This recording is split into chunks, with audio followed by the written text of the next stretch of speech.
Hey guys, tonight we're sitting down at a 1950s breakfast table, where the coffee is bubbling in a glass percolator, the toast is cooling on a chrome rack, and a glossy women's magazine lies beside the sugar bowl with the quiet confidence of a guest who has already inspected the house. Its cover is cheerful. The woman on it is smiling, her hair smooth and her lipstick exact, while a headline promises a happier kitchen or a better marriage before lunch. Nothing in the room appears to be wrong.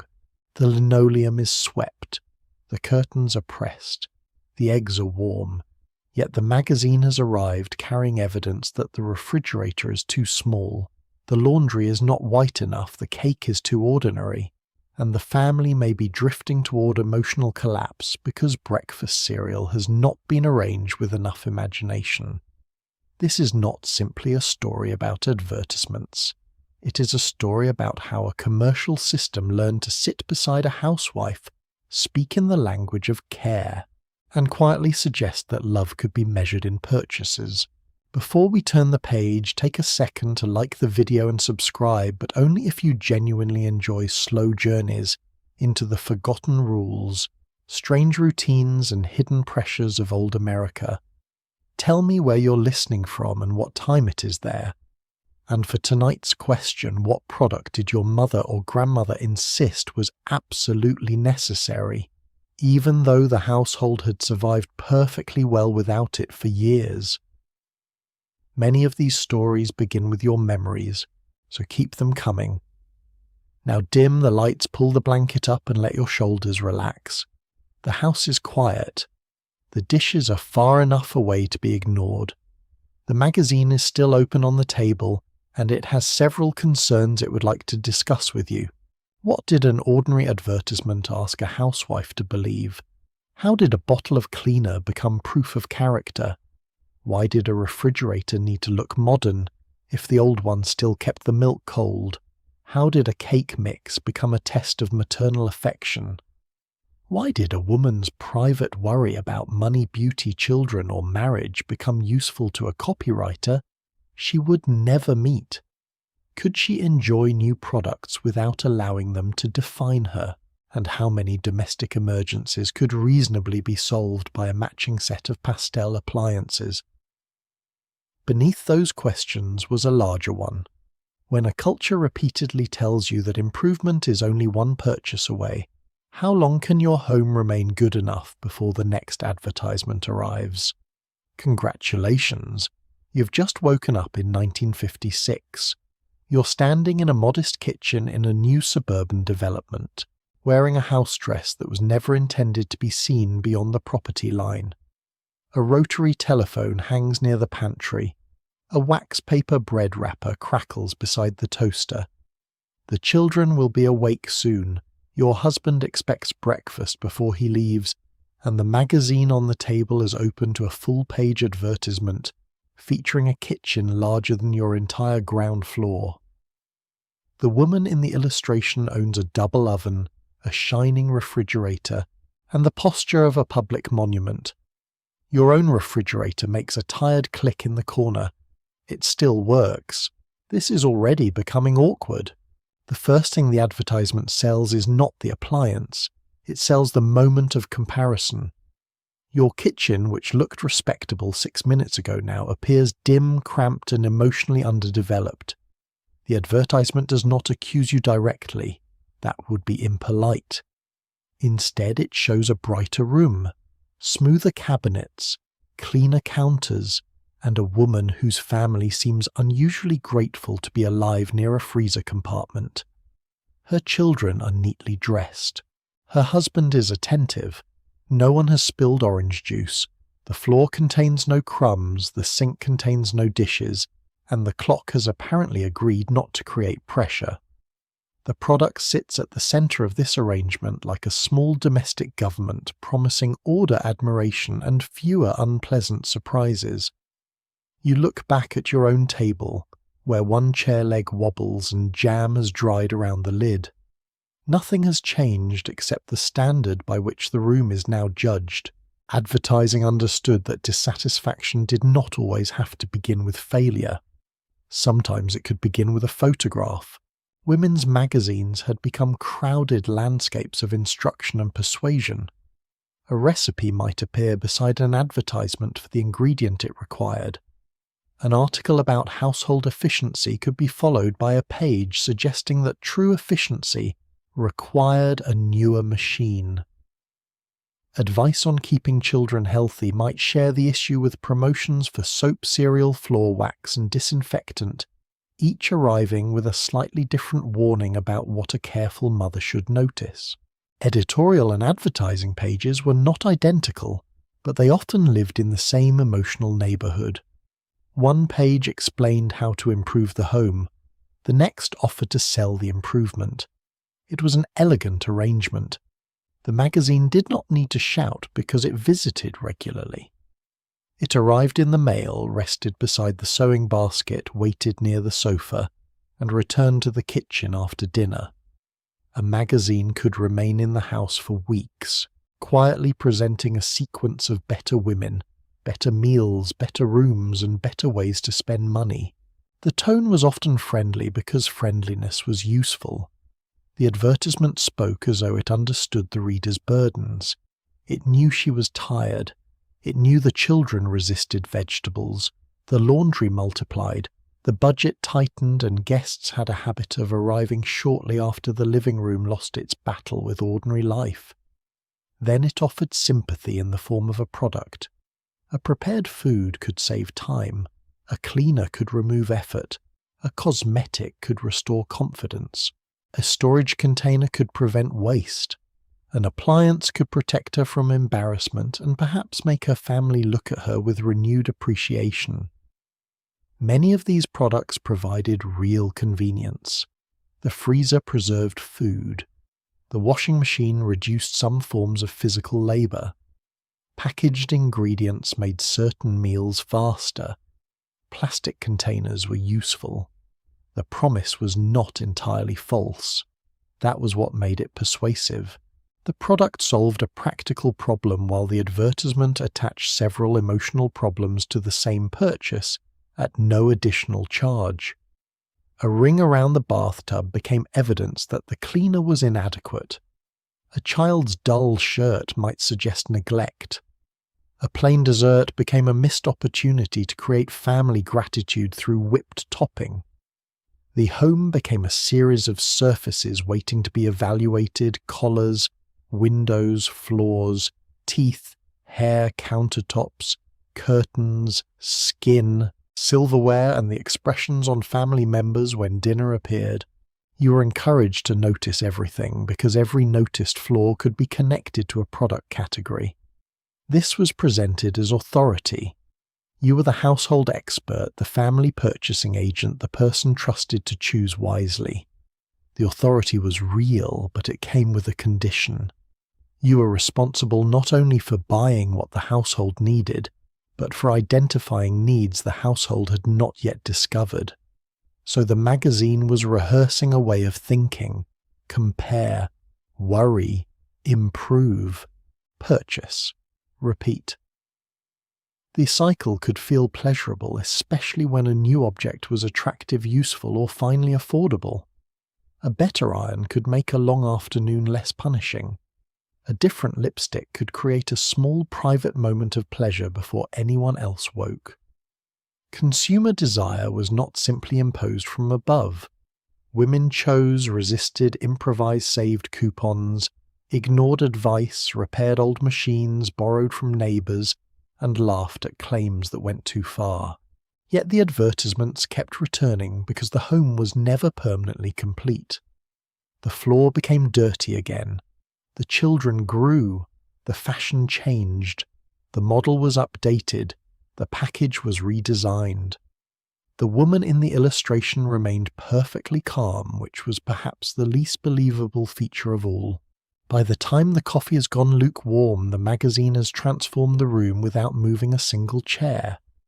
The kitchen is still yours, but now it contains imagined absences: the dishwasher you do not own, the cake you have not baked, the cleanser. You have not tried the complexion, you're not maintaining the happiness that may be waiting in a department store display. Outside, a delivery truck passes along the new street. Somewhere, a radio announcer begins another cheerful commercial. In a few minutes, the children will call from upstairs, the clock will move forward, and the ordinary work of the morning will take over. But the advertisement has completed its first task. It has taught you to look at a functioning home and see unfinished business. And across town, in offices filled with storyboards, survey reports, cigarette smoke, and sharpened pencils, people are learning exactly how valuable that feeling can be. Madison Avenue did not discover the housewife in one dramatic meeting. There was no trumpet, no telegram, and no grey-suited executive suddenly rising from his chair to announce that women bought soap. The discovery had been developing for decades through department store records, magazine subscriptions, coupon returns, mail-order catalogues, and the stubborn fact that the person managing the household usually knew which goods entered it.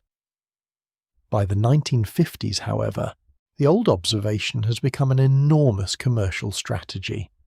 In a Manhattan office high above the traffic account, men studied sales charts, while copywriters sharpened pencils beside stacks of magazines.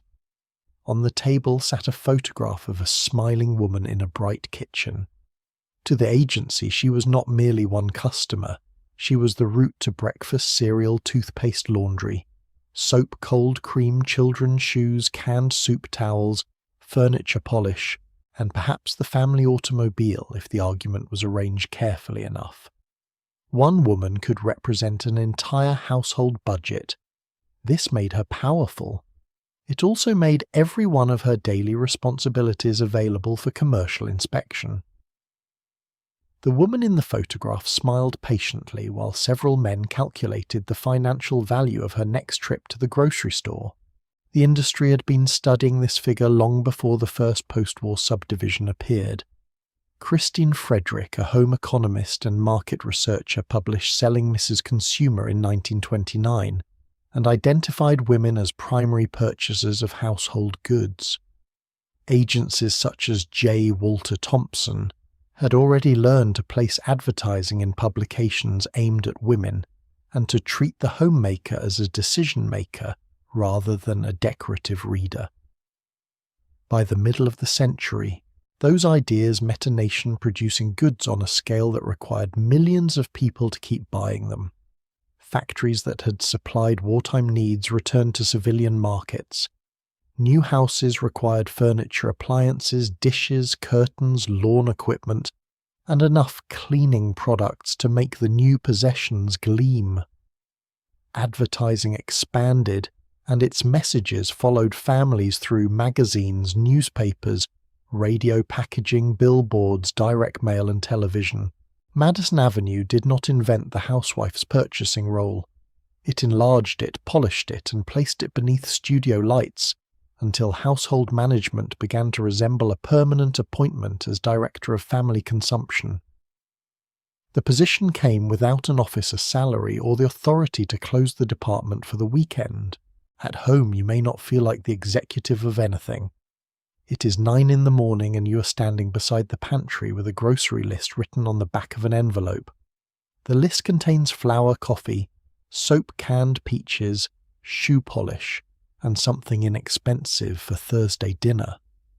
You know how much milk the children drink, which cereal they will reject, how long a box of detergent lasts, and whether the last package of frozen peas was worth the extra cost.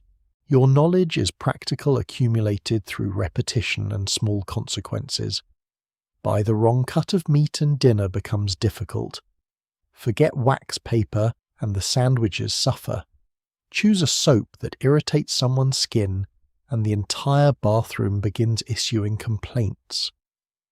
Advertisers looked at this complicated domestic memory and saw a point of influence. They understood that you often selected the brands, compared the prices, noticed what was running low, and absorbed the blame when a purchase disappointed the family. Your husband might hand over part of the pay envelope or approve the larger expense, but you were frequently expected to transform money into meals, cleanliness, comfort, healthy children, presentable clothing, and a home that suggested the family was doing well. Apparently $5 could now be assigned 6 emotional duties. The most useful version of the housewife was both confident and uncertain. She needed enough authority to choose the product, but enough doubt to reconsider what she had chosen before. Advertising therefore spoke to her as an expert while constantly offering remedial instruction. You know what your family needs, the advertisement suggested, which is why a responsible woman like you will appreciate this improved formula. You're already a good mother, which is why you should be troubled by the germs the naked eye cannot see. You understand nutrition, which is why this fortified breakfast deserves a place on the table. You care about your husband's comfort, which is why the old chair, old coffee, old razor blades, or old arrangement of the living room may require attention. The compliment opened the door. The warning walked through it. This was more effective than treating the customer as foolish. A foolish customer could ignore the message. A conscientious customer might carry it around all day. The advertisement did not need to order her to buy. It merely connected the product to a responsibility she already felt. The soap became part of motherhood. The coffee became part of marriage. The furniture wax joined the family's public reputation. The purchase arrived wearing several respectable disguises. Inside the agency, the household could be divided into a map of opportunities. The kitchen contained food brands, appliances, cleansers, aluminum, foil, paper towels, floor coverings, and storage containers. The bathroom offered soap, toothpaste, mouthwash, shampoo, cosmetics, medicine, cabinet goods, and towels apparently capable of revealing a woman's standards to anyone observant enough to dry their hands. The nursery, bedroom, laundry area, and living room each produced their own categories. Even the people in the house could be divided. Children asked for cereals, toys, soft drinks, and shoes. Husbands were shown appreciating coffee shirts, dinners, deodorized rooms, and wives who had selected all of these wisely. The housewife stood in the middle, receiving messages from every direction and translating them into purchases. Madison Avenue's achievement was not simply learning that women shopped. Shopkeepers had known that for generations. The more valuable realization was that one domestic decision could be linked to several identities at once. A jar of instant coffee might speak to the busy homemaker, the attentive wife, the economical shopper, and the modern woman who refused to spend unnecessary minutes near a stove. The jar was small, its resume was magnificent, yet the woman imagined in the conference room was narrower than the women living beyond it. She was often white, married, middle-class, able-bodied, conventionally attractive, and living with children in a detached home stocked with modern utilities. She had enough income to make brand choices, enough time to read advertising, and enough dissatisfaction to remain receptive. Many American women did not fit this portrait. Some worked for wages because the household depended on it. Some lived in apartments, rural homes, segregated neighborhoods, crowded family households, or places where new appliances were financially or physically out of reach. Black consumers were often neglected, stereotyped, or approached through separate special market efforts rather than treated as part of the assumed national audience. Working-class women stretched products, bought second-hand, used store brands, saved containers, repaired clothing, and made choices based less on glamorous aspiration than on what could survive until payday. Even within the suburban audience, women were not obedient receivers. They compared claims with experience. They ignored expensive recommendations, distrusted miracle formulas, exchanged advice with neighbors, and remembered which brand had failed them. The consumer on the presentation board smiled continuously. The consumer in the supermarket had a budget and could become annoyed. This is the contradiction Madison Avenue carried into the 1950s.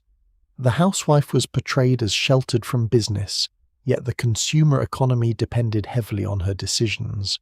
Her work was described as private and feminine, but manufacturers, retailers, publishers, broadcasters and agencies studied it as a vast commercial territory. She was told that her proper world was the home, and then the home was connected by advertising to national systems of production, distribution, credit, and media. Each morning she opened the pantry and encountered choices created in distant factories and arranged by people she would never meet. Each choice seemed small. Together they moved fortunes. By late afternoon the grocery list is folded inside your purse. The radio has delivered several friendly recommendations and the magazine remains open beside the telephone. You've been treated as the family's purchasing authority all day, although the money may still require explanation when the bills arrive. Across town the advertisements are being revised again. The next question is no longer whether you buy for the household. That part has been settled. The next question is more intimate. What fear, hope, embarrassment, or private frustration might persuade you to choose one package over another?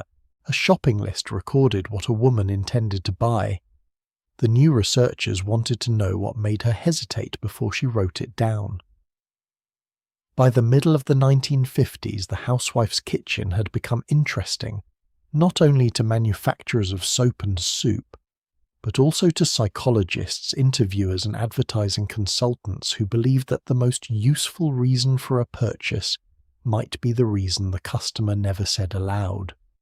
Across town from the polished agency conference room, you enter a quieter office with upholstered chairs, a low table and an ashtray placed within easy reach. A woman with a clipboard explains that there are no right answers. She would simply like to talk about your home, your family, and the products you use. The conversation appears casual. The questions are not. Why do you prefer one coffee brand? How do you feel when guests enter the kitchen? What does a clean shirt say about the mother who washed it? What kind of woman uses an automatic dishwasher? You expected to discuss price and performance. Instead, you're being invited to describe embarrassment, pride, resentment, affection, and the possibility that a box of detergent has somehow become involved in your moral character. The detergent remains unavailable for comment. Traditional surveys could count purchases and ask consumers which package they preferred. Motivational researchers wanted to travel beneath the answer. Ernest Dichter, an Austrian-born psychologist who founded the Institute for Motivational Research in 1946, became one of the best-known advocates of this approach. His researchers used extended interviews and psychological techniques to investigate the feelings attached to products, brand stores, and domestic routines. The method assumed that consumers did not always fully understand or openly report why they bought something. A woman might say that she selected a refrigerator because of its shelves, while the interview suggested that she also associated its size with security, hospitality status, or being prepared for family needs. A shopper might praise a package because it was convenient when what she also enjoyed was the feeling of control it gave her in a crowded week. The researcher listened for pauses, contradictions, memories, and emotional words. Practical answers were not discarded. They were treated as the visible layer of something deeper. To the advertising industry, this was promising territory. If a product could be connected to an unspoken desire, the advertisement would no longer need to describe only what the object did. It could describe the kind of person you might become after purchasing it. The interviewer asks you to talk about coffee. This seems safe. Coffee is coffee. It is brown hot and generally required before the household becomes conversational. Then the questions move sideways. When do you serve it? Which cups do you choose for company? Does instant coffee feel careless? Does using it save time, or does it suggest that the time was not worth giving? You begin describing Sunday breakfast, your mother's percolator, the smell that reached the upstairs hallway, and the embarrassment of serving something guests might consider cheap. A product that appeared simple on the grocery shelf has collected memories rituals, class signals, and anxieties about hospitality. The interviewer does not create these feelings. They already exist. The research identifies them, names them, and arranges them in a report that can be delivered to a client. Your recollection of standing beside your mother's stove may eventually become a paragraph under a heading such as consumer resistance or emotional associations. A private memory has entered business administration. It will be typed, summarized, copied, and discussed by people who are less interested in your mother than in whether her percolator can help sell the next jar. Some interviews lasted long enough for the ordinary language of shopping to loosen. A participant might be shown pictures, asked to complete ideas, or encouraged to describe the imaginary personality of a brand. Was this soap dependable, fussy, cheerful, old-fashioned, or slightly too eager to enter the bathroom? Did a large automobile feel protective or boastful? Was a frozen dinner efficient, lonely, modern, or evidence that someone had given up? The questions could sound peculiar because the researchers were not treating products as neutral objects. They were studying the meanings people placed upon them. Consumers already personified brands in everyday conversation. A reliable machine was a good old thing. A temperamental appliance acted up. A package could look trustworthy. A lipstick could feel daring. Motivational research formalized this emotional vocabulary and offered it back to advertisers as strategy. The result did not mean that every interpretation was correct. Human beings are complicated, and a hesitant answer in an interview is not a secret code waiting to be solved by a sufficiently confident consultant. Yet the reports gave agencies new ways to imagine the customer. She was no longer only a shopper choosing between prices. She was a bundle of hopes, memories, loyalties, fears and contradictions standing beneath fluorescent lights with a cart. For the housewife, the most commercially valuable feelings were often attached to responsibilities she could not easily abandon. You could decide that a new shade of lipstick was unnecessary. It was harder to dismiss a warning that your children might be missing nutrition, that your husband might notice another woman's softer towels, or that visitors could detect an odor you had stopped noticing. The interview reports helped reveal which duties carried the greatest emotional weight. Cleanliness was not merely the absence of dirt. It could represent respectability, maternal care, self-discipline, and protection from judgment.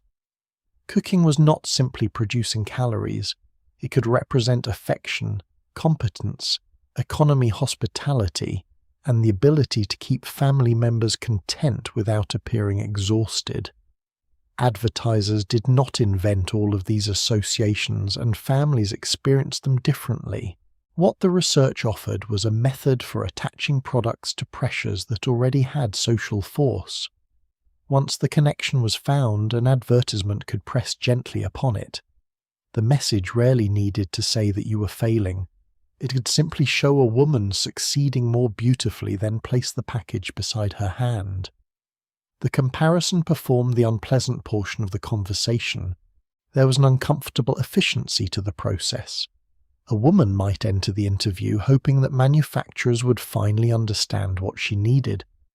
In some cases, research did improve products, packages, instructions, store layouts, and advertising clarity.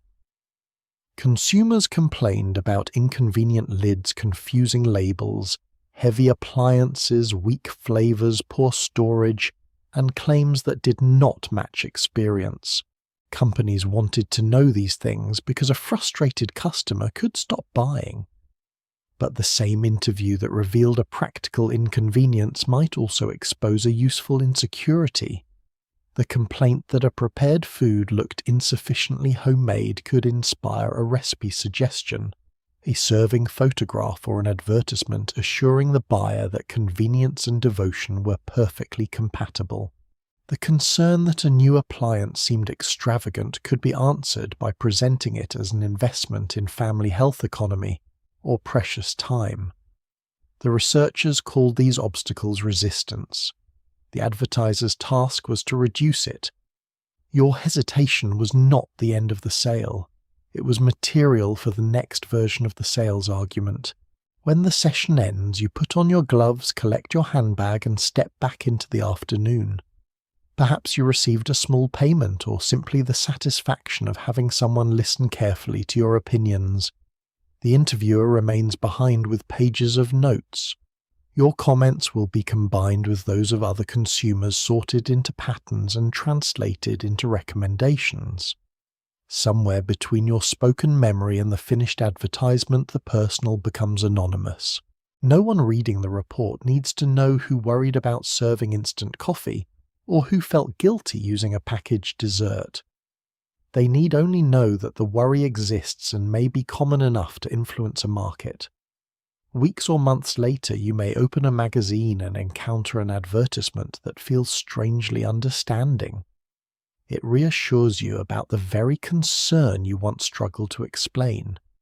The smiling woman on the page seems to know that you want convenience without appearing careless, modernity without waste, and family approval without spending the entire day earning it.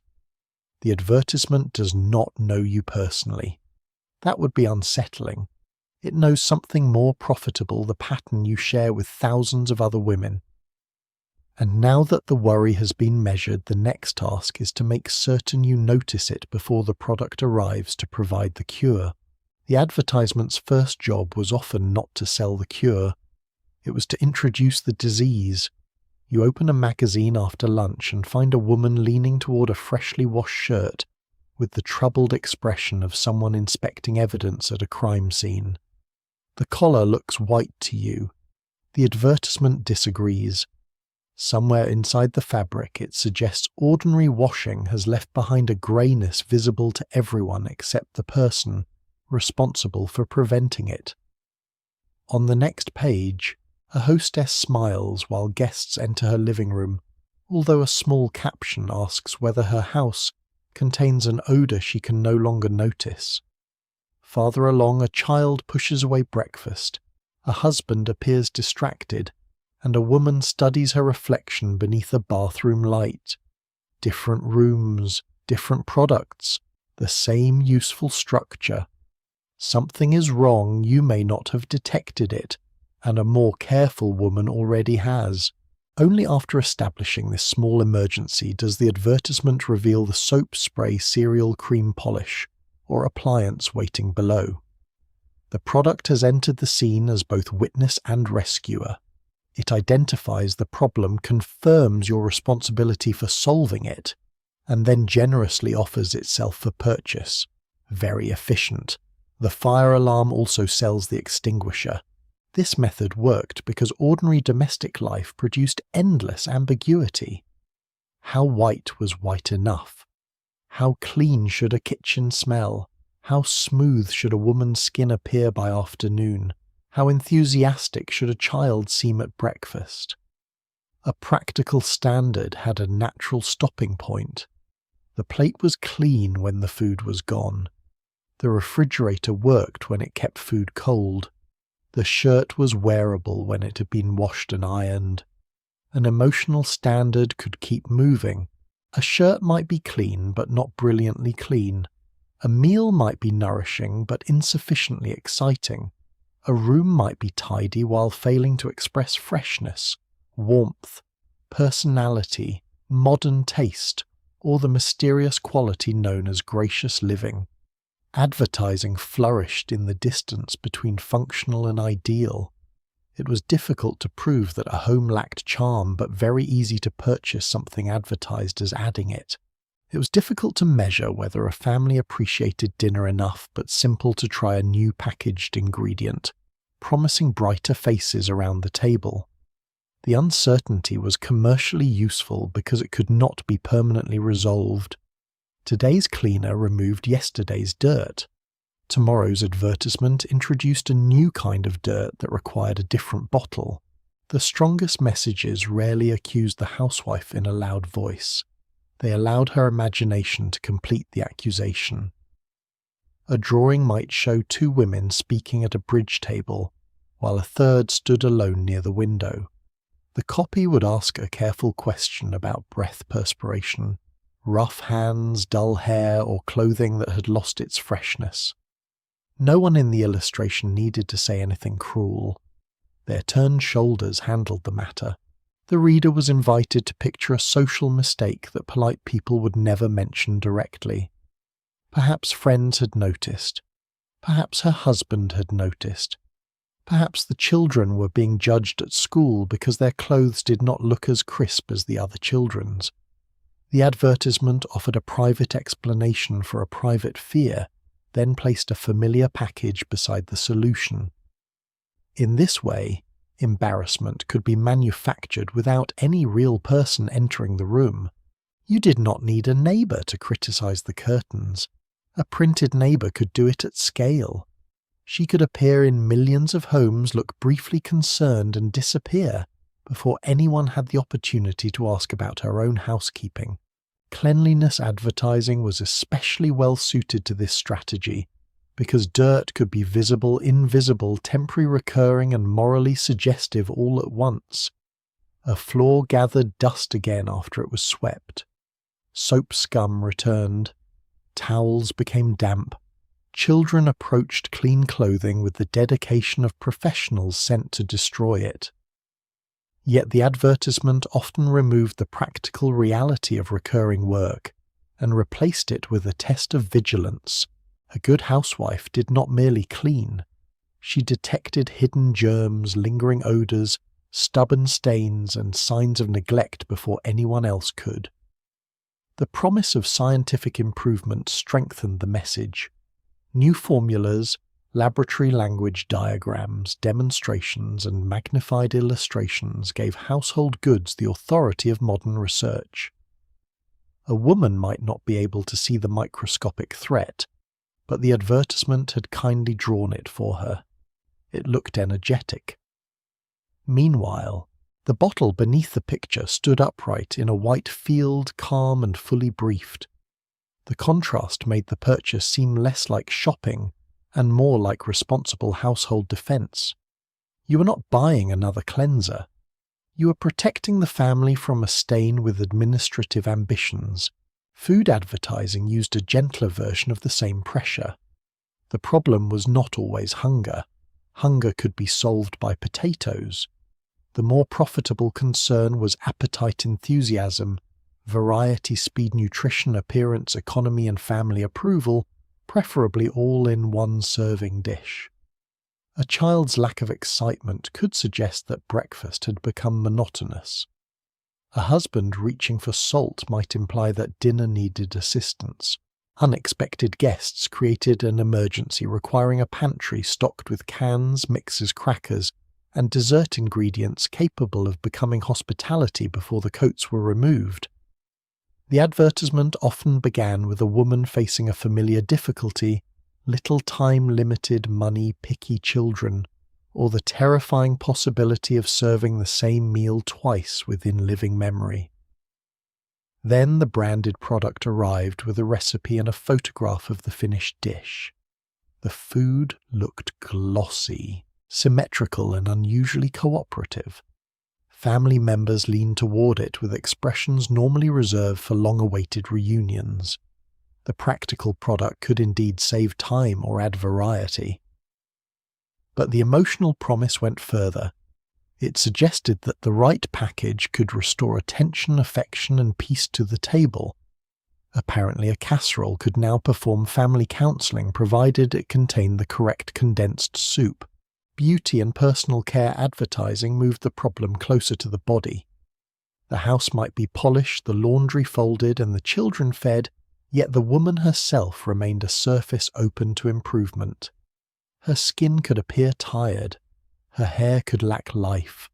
Her hands might reveal work. Her figure could resist the line of the dress. Her face, after an entire day of heat cooking errands and household interruptions, might fail to greet the evening with sufficient freshness. Again, the advertisement rarely needed to say that affection depended upon a product. It could show a bright, composed woman receiving admiration and allow the reader to study the difference. The ideal woman remained attractive without appearing vain, youthful without seeming childish, polished without revealing effort, and desirable while devoting most of her time to other people. Products were offered as shortcuts through this contradiction. A cream promised renewal while she slept. A powder protected the face through the afternoon. A deodorant prevented the body from announcing that it had been working. These goods could provide genuine comfort and pleasure, and many women enjoyed choosing and using them. The pressure came from the suggestion that maintenance was not optional self-expression, but part of the service expected from a competent wife. The pattern extended beyond individual products because each cure prepared the reader to recognize another problem. Once the laundry became brighter, the old kitchen walls looked dull. Once the kitchen was repainted, the appliances looked dated. Once the appliances became modern, the dishes seemed plain. Once dinner became more imaginative, the table setting required improvement. The ideal home receded as the household approached it. This did not mean women purchased everything they saw or believed every claim. Many laughed at dramatic advertisements, rejected brands that disappointed them, reused containers, compared prices, and continued operating perfectly respectable homes with old furniture and repaired machines. Budgets remained more persuasive than copywriters. Still, repeated exposure could alter the definition of normal, even when it did not produce an immediate sale. The advertisement placed a future purchase inside the imagination. You might not buy the electric mixer today, but now you knew that modern kitchens contained one. You might not replace the sofa this year, but its worn arm had acquired new significance. The product could wait. The dissatisfaction had already been delivered free of charge. By evening the magazine is closed, but its questions remain distributed around the house. Is the laundry bright enough? Is the air fresh enough? Is dinner interesting enough? Do your hands look cared for? Does the refrigerator represent progress or merely continued refrigeration? None of these concerns began entirely with advertising. People had always worried about cleanliness, attractiveness, hospitality, health, and social approval. The commercial achievement was to organize those concerns into repeatable problems with purchasable answers. The advertisement created a small gap between the woman you were and the woman you might become, then placed a product neatly across it like a bridge. You could cross for the price printed at the bottom of the page. Tomorrow another page would reveal that the bridge required waxing. And beyond the magazine, manufacturers were preparing something even more powerful than a single solution, an entire kitchen designed to make the old one feel as though it belonged to a less competent century. The dream kitchen did not have to enter your house to renovate it. It only had to enter your expectations. Yesterday morning your kitchen has been an ordinary functioning room with a dependable stove, a white refrigerator, painted wooden cabinets, and a table marked by several years of breakfasts. This afternoon you unfold a magazine spread and discover that the same room is now an architectural apology. Across two glossy pages stretches a kitchen with continuous counters, matching metal cabinets, polished handles, coloured appliances, hidden storage, and enough open floor space to conduct a small parade. A woman in a fitted dress stands beside an electric range without perspiring bending or encountering a saucepan that requires soaking. Her refrigerator doors open upon orderly abundance. Her cabinets appear to know what belongs inside them. Even the wastebasket has been integrated into the design, presumably because loose wastebaskets were associated with earlier and less disciplined civilizations. You look from the photograph to your own cupboard, whose door must be lifted slightly before it closes. Nothing in the room has stopped working. The stove still heats. The sink still drains.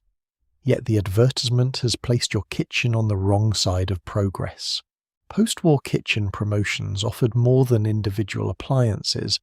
They offered a complete environment in which every surface machine and movement appeared coordinated.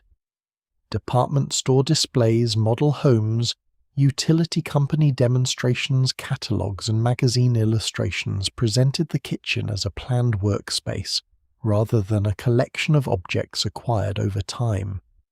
The older kitchen had grown gradually.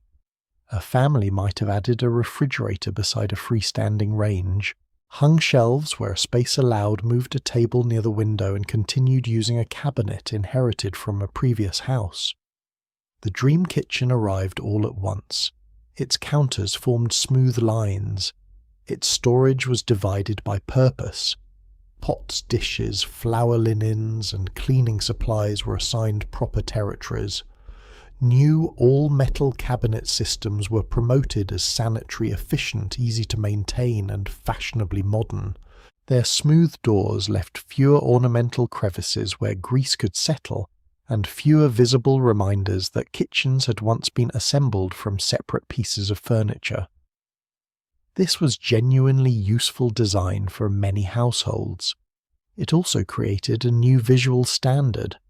A kitchen could now be criticized not because food could not be prepared there, but because the room lacked unity.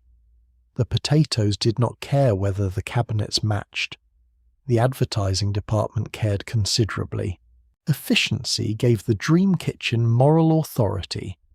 Every counter-height storage drawer and appliance placement seemed to have been determined by domestic science rather than salesmanship. Illustrations showed the housewife moving through a neat sequence from refrigerator to sink to range, with fewer steps and no children standing exactly where she needed to walk. Charts promised that sensible design would reduce bending, reaching, carrying, and wasted motion. Some of these ideas had developed through decades of home economics research and reflected legitimate attempts to make repetitive work less physically demanding. But by the 1950s, efficiency could also be measured through ownership. A 1957 advertisement asked women to rate their kitchens on an electrical living scale, with a checklist of appliances separating domestic comfort from something resembling voluntary hardship. The more electrical equipment the kitchen contained, the higher the household climbed. At the lower end waited insufficiently modern existence. At the upper end stood happiness with a plug. The suggestion was difficult to miss. An electric mixer did not merely beat batter, it moved the family upward on a chart. A dishwasher was not simply a machine. It was evidence that the household understood the present century. You begin examining the dream kitchen more carefully. There is an electric range with controls arranged like the instrument panel of a modest aircraft. A refrigerator includes a generous freezer compartment for frozen vegetables, prepared foods, ice cream, and the expectation that you will now plan further into the future. A dishwasher waits beneath the counter, promising freedom from the sink, while quietly requiring the dishes to be scraped, arranged, unloaded, and occasionally rescued from whatever the machine has done to the decorative edge of a plate. On another surface sits an electric mixer. Nearby are a toaster, a coffee maker, a blender, and perhaps one of the new electric can openers that began appearing near the end of the decade because rotating a hand crank had apparently become the last barrier between the American family and complete modernity. Each device addresses a real inconvenience. Each also requires counter space cleaning, instructions, outlets, maintenance, and enough regular use to justify its presence. The dream kitchen promises fewer movements while surrounding you with more equipment to manage. It saves labour in fragments, then expands the definition of what a well-run kitchen should produce. Cakes become easier, so cakes can be expected more often. Frozen storage improves, so meals can contain greater variety. The machine saves 10 minutes. The standard calmly requests 12. The appearance of the appliances mattered almost as much as their function.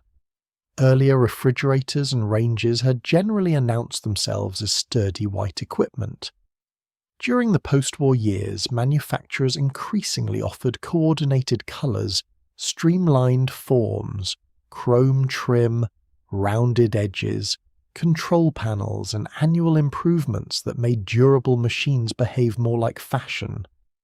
Pale pink, turquoise yellow, and other decorative finishes allowed the refrigerator to join the room rather than stand in it like a visiting medical cabinet. Colour could make a kitchen feel cheerful and personal, and many buyers enjoyed choosing it. But colour also made age more visible. A white refrigerator that had looked advanced after the war could appear severe beside the new pastel model. An appliance still capable of 20 years of service might become aesthetically late by 5. Built-in ovens and continuous cabinetry strengthen the contrast. Once machines were incorporated into a complete design, replacing one object could suggest changing the surrounding room. The advertisement did not need to say that your refrigerator was obsolete. It showed a newer kitchen in which yours would look uncomfortable. The old machine continued humming faithfully in the corner. It kept the milk cold, preserved the leftovers, and failed entirely to coordinate with your aspirations. The dream was easiest to advertise when its cost remained outside the picture. No smiling illustration included the discussion after dinner about installment payments, wiring plumbing delivery charges, or whether the kitchen walls could accommodate the new arrangement. Many middle-class families acquired appliances gradually, rather than rebuilding the entire room at once. Others repaired older machines, bought used equipment, lived in rented homes, or had no practical access to the ideal being displayed. Rural households did not all receive modern utilities at the same time. Working-class families often placed durability and price above coordinated colour. Black families facing discriminatory housing and credit systems could be addressed as consumers, while being excluded from many of the suburban developments used to illustrate the national dream. Women who worked outside the home might desire labour-saving equipment most urgently, and still find it beyond the household budget. The universal kitchen was never universal. It was a commercial stage built from the lives of those most profitable to portray. Yet because it appeared repeatedly in magazines, exhibitions, television demonstrations, and model homes, it could begin to feel like the destination toward which every respectable family was expected to travel. By late afternoon, your own kitchen has not become less comfortable, but it has become more visible to you. You notice the uneven counter, the exposed trash can, the missing dishwasher, and the fact that opening one cabinet blocks another. You also notice the sunlight on the old table, the familiar place where a child has scratched the wood, and the drawer that contains 3 useful tools and 11 objects no one can identify. The dream kitchen promises genuine improvements, easier cleaning, better storage, safer equipment, reduced lifting, more reliable refrigeration, and moments of real pleasure in a beautiful room. Its pressure comes from insisting that improvement must continue. A home that reaches the ideal today will meet another ideal tomorrow. The cabinet fronts will change, the preferred colour will change, a new appliance will occupy a space no one previously knew was empty. The kitchen becomes modern not once, but repeatedly, each renovation making the last version appear strangely innocent. You close the magazine and begin preparing dinner in the room you already have. The refrigerator clicks, the stove warms, everything functions, but the machines on the glossy page have made an important promise: they will save you from work. The next question is, what happens when the saved time is immediately assigned another job? A labour-saving appliance could remove one task from your hands and return 3 new standards in exchange. The washing machine churned beside the utility sink, the vacuum cleaner waited in the hall closet, and the refrigerator hummed with the reassuring sound of modern progress. Advertisements showed these machines opening the door to leisure. Once the button was pressed, the housewife might read a magazine, arrange flowers, or stand near a spotless window looking grateful to technology. In your actual kitchen, the machine finishes its cycle just as the telephone rings as child tracks mud across the floor, and the refrigerator reminds you that better food storage now makes it possible to prepare a more varied dinner. The equipment does save effort. Wet sheets no longer need to be scrubbed entirely by hand. Rugs can be cleaned with suction instead of beaten outside. Food lasts longer, and leftovers become easier to preserve. These are not imaginary benefits. The trick lies in what happens next.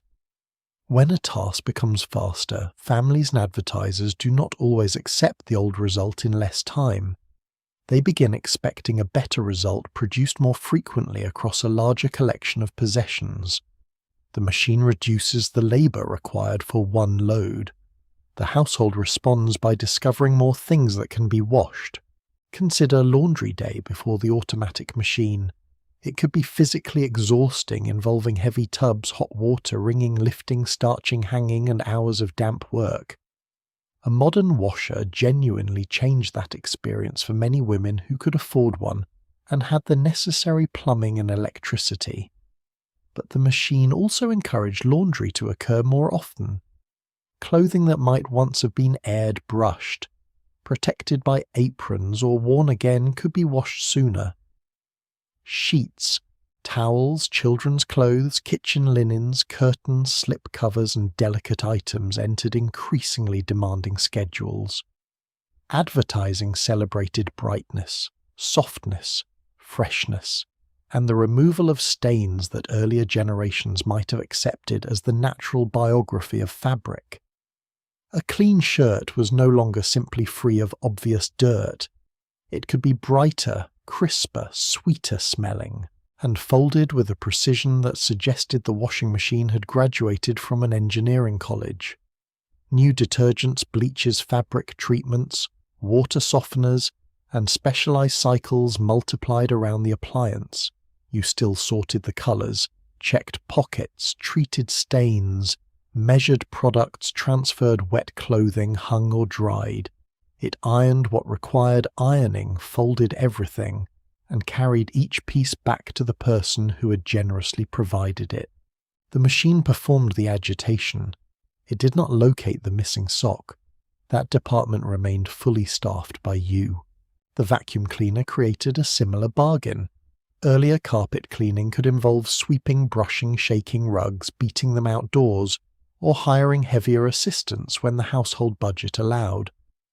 Electric vacuums made regular indoor cleaning faster and more effective, especially as fitted carpeting spread through post-war homes.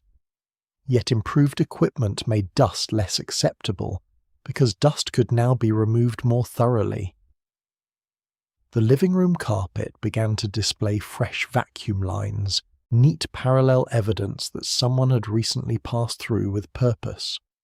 Upholstery attachments reached cushions, narrow tools entered corners, brushes attended curtains, mattresses, baseboards, and stair edges that had survived previous centuries without receiving individualized service.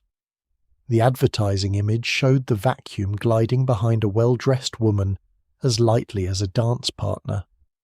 The real machine could be heavy, loud, hot, and inclined to catch its cord beneath furniture.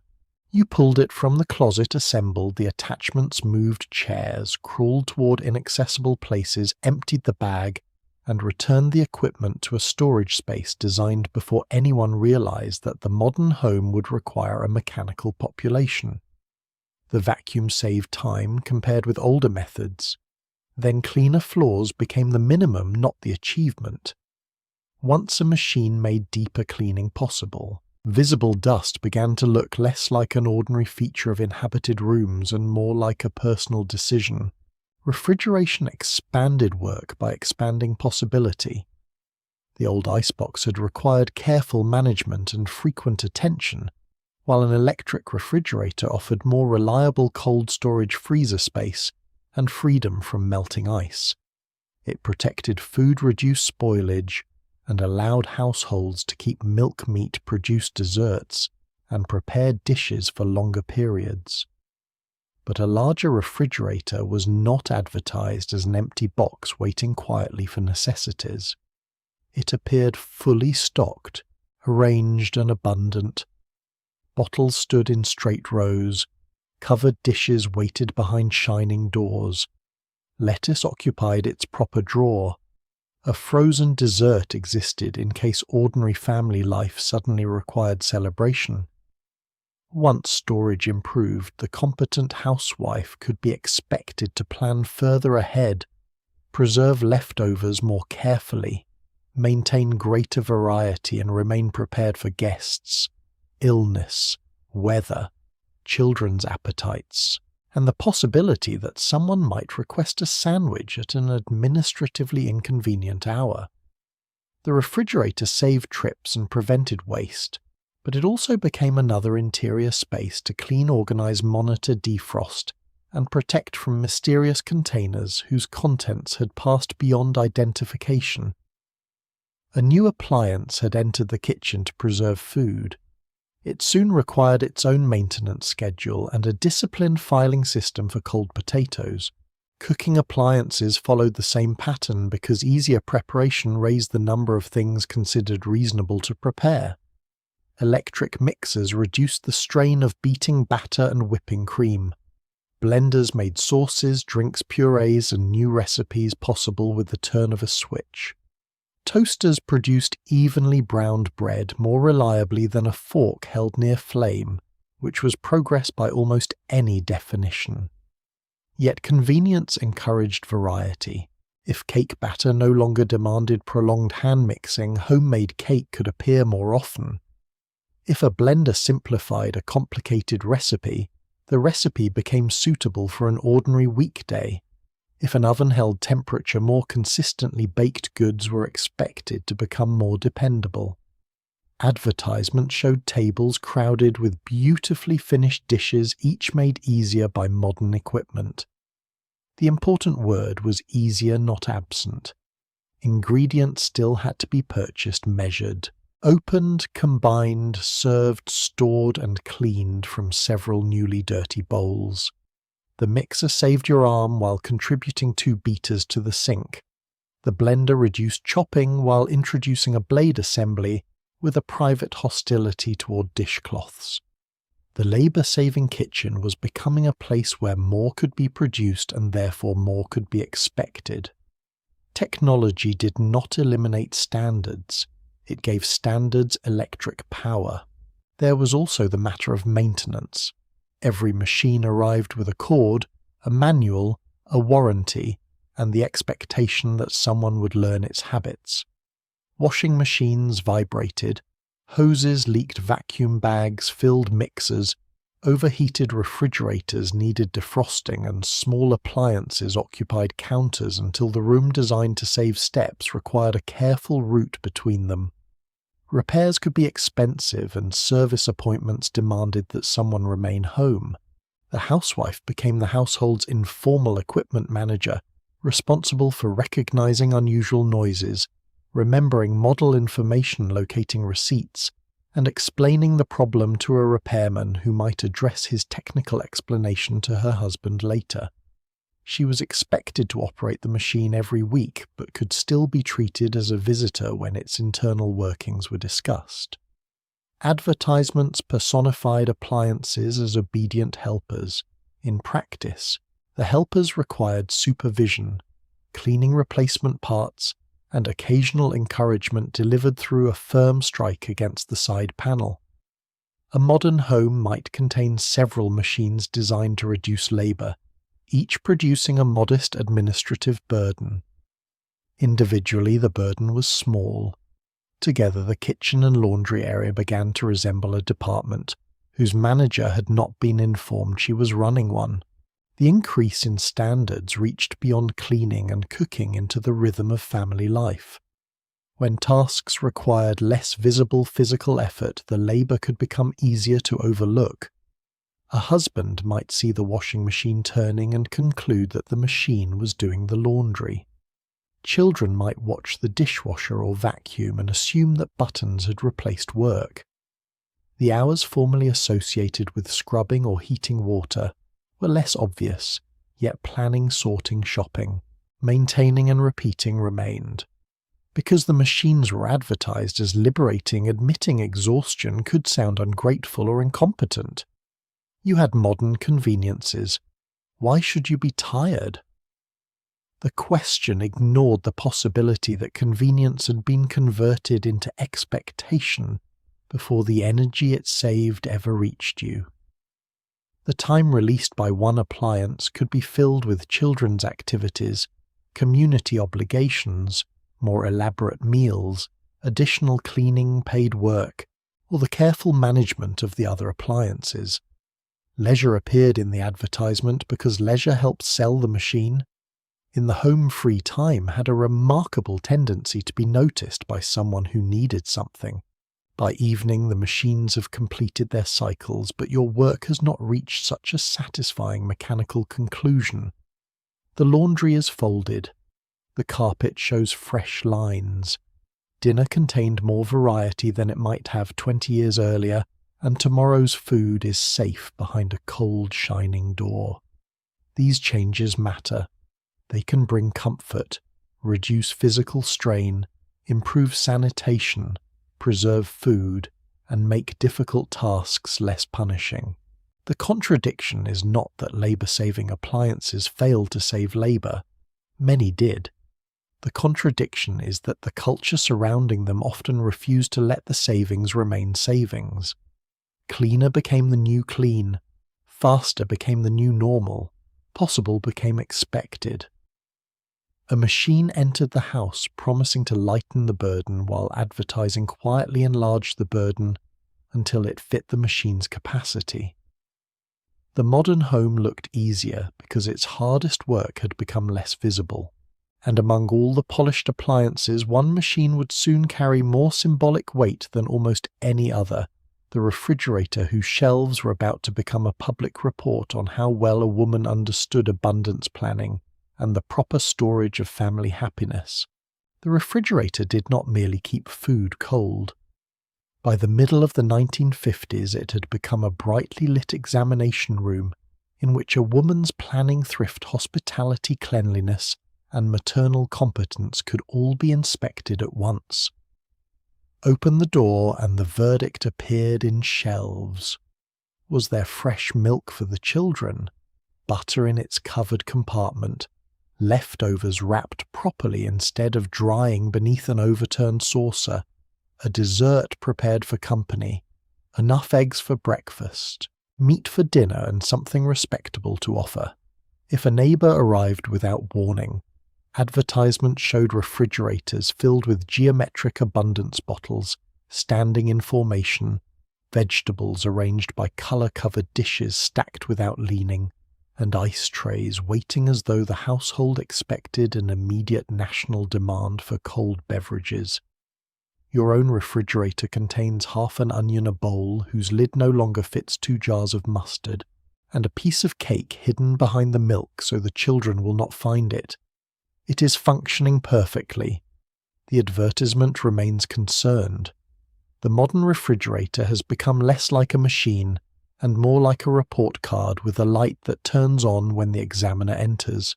Earlier electric refrigerators had already transformed domestic life by making cold storage more reliable and reducing dependence on delivered ice. By the post-war years, manufacturers increasingly promoted larger capacities, improved freezer compartments, adjustable shelves, door storage, vegetable drawers, and interiors designed to hold the expanding range of packaged and frozen foods entering American kitchens. These improvements offered genuine advantages. Milk stayed safer. Meat could be stored longer. Leftovers survived beyond the following morning. Ice cream could exist at home instead of requiring an expedition. But every useful feature suggested a new responsibility. A vegetable drawer meant vegetables should be purchased, kept fresh, and eventually served before they collapsed into a private compost experiment.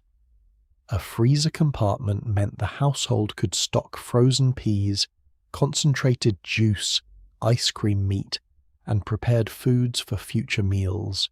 Door shelves made bottles easier to organize, which also made disorder more visible. The appliance did not simply preserve food, it expanded the period during which you were expected to remember it. Somewhere behind the pickle jar, Thursday's gravy remained under your administrative protection. Advertisements often pictured the refrigerator with its door wide open, an angle that would have horrified anyone paying the electric bill but delighted the art director. The interior was presented as a stage. Every package faced forward. Nothing leaked.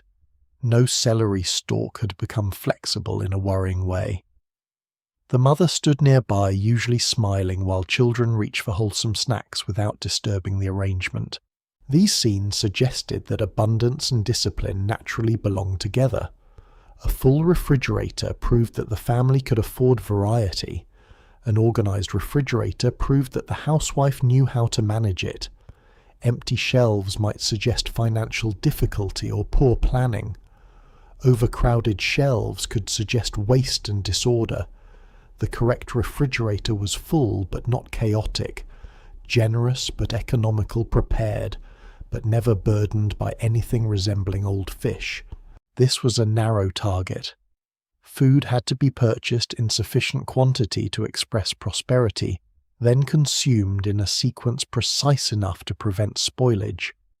The family was welcome to have changing appetites, unexpected plans, and children who rejected yesterday what they had demanded today. You were expected to operate above such instability. The refrigerator also changed the meaning of preparedness. A competent housewife had always needed to plan meals, but improved storage allowed planning to stretch farther into the week. Grocery shopping could become less frequent and more ambitious. Meat might be purchased for several dinners. Produce could be selected with future menus in mind. Frozen foods offered insurance against late afternoons, unexpected guests, illness weather, or a husband arriving with the cheerful announcement that someone from the office would be joining the family in 40 minutes. The refrigerator promised protection from surprise, and advertising made surprise appear surprisingly common. Guests were always on the porch. Children were always hungry between meals.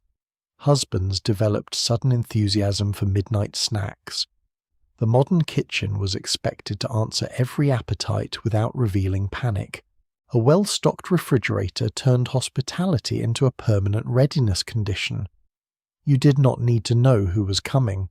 You simply needed enough sandwich fillings, cake soft drinks and ice cubes to support a small unannounced conference. The appliance offered security. It also made running out of anything feel less like chance and more like a planning failure. Then came the cleaning. The smooth white exterior suggested hygiene, but the interior remained a working environment where milk-dripped vegetables shed fragments, uncovered onions announced themselves, and leftovers slowly changed status from food to evidence. Many refrigerators still required regular defrosting because ice accumulated around freezer compartments. This meant unplugging or adjusting the machine, removing the food, catching melting water, loosening ice wiping surfaces, and returning everything before the contents became warmer than the kitchen. Advertisements could make defrosting look orderly, almost refreshing. In practice, pans appeared on the floor, towels became wet, and a large piece of ice refused to detach until it was ready like a tenant with legal advice. Shelves and drawers had to be washed. Rubber door seals collected crumbs. Drip trays required attention. Odors had to be identified and eliminated before visitors encountered them. The refrigerator saved food from decay while periodically requesting that the housewife investigate everything inside it for signs of decay. Modernity was cold convenient and occasionally sticky beneath the vegetable bin. Its exterior joined the performance as well. The refrigerator occupied more visual space than most kitchen equipment, and manufacturers treated it accordingly.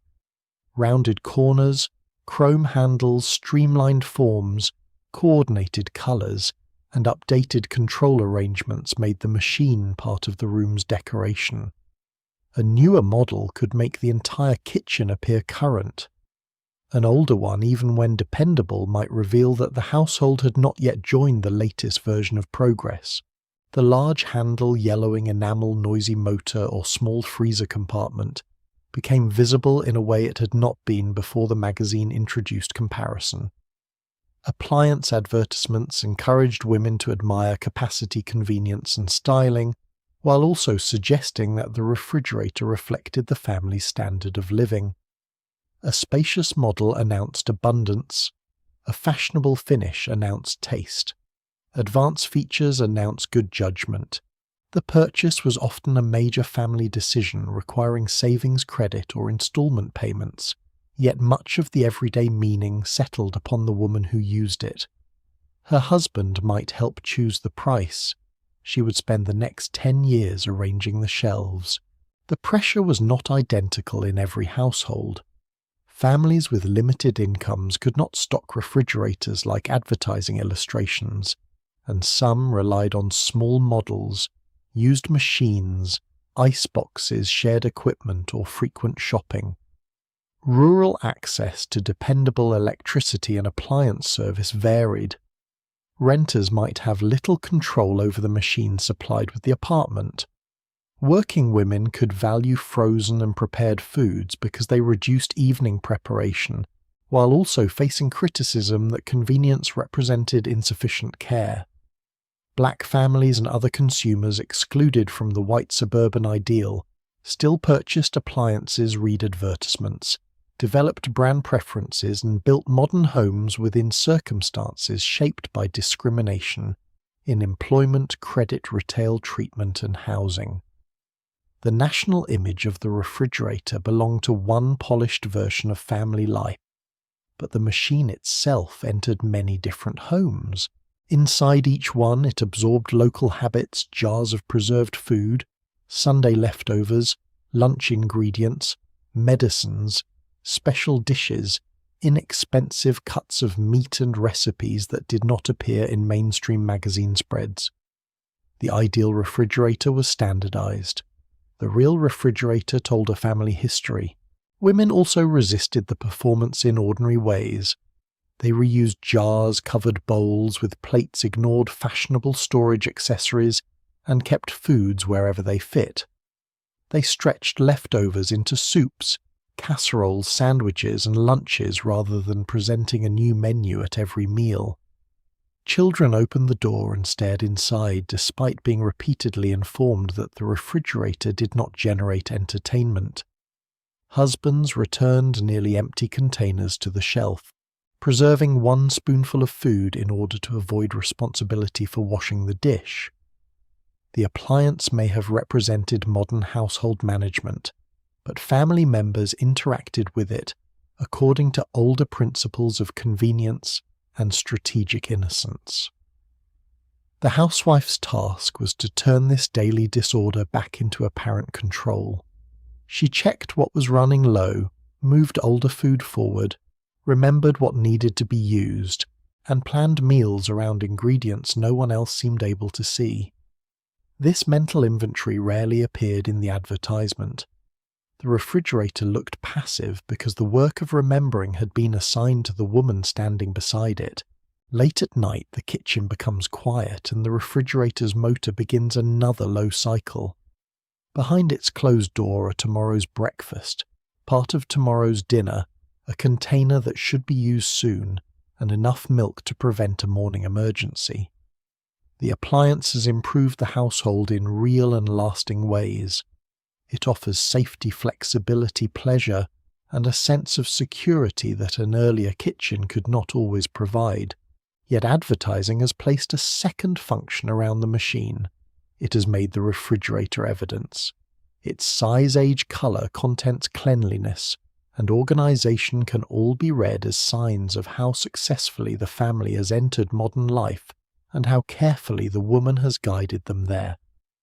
The cold box in the corner now stores food and expectations at the same temperature. Tomorrow morning someone will open it, remove the milk, and leave the door standing open while deciding what else they want. You will tell them to close it. Progress has limits, and in the laundry room another ordinary household result is about to become measurable, competitive, and impossibly bright. Laundry could be clean and still fail the examination.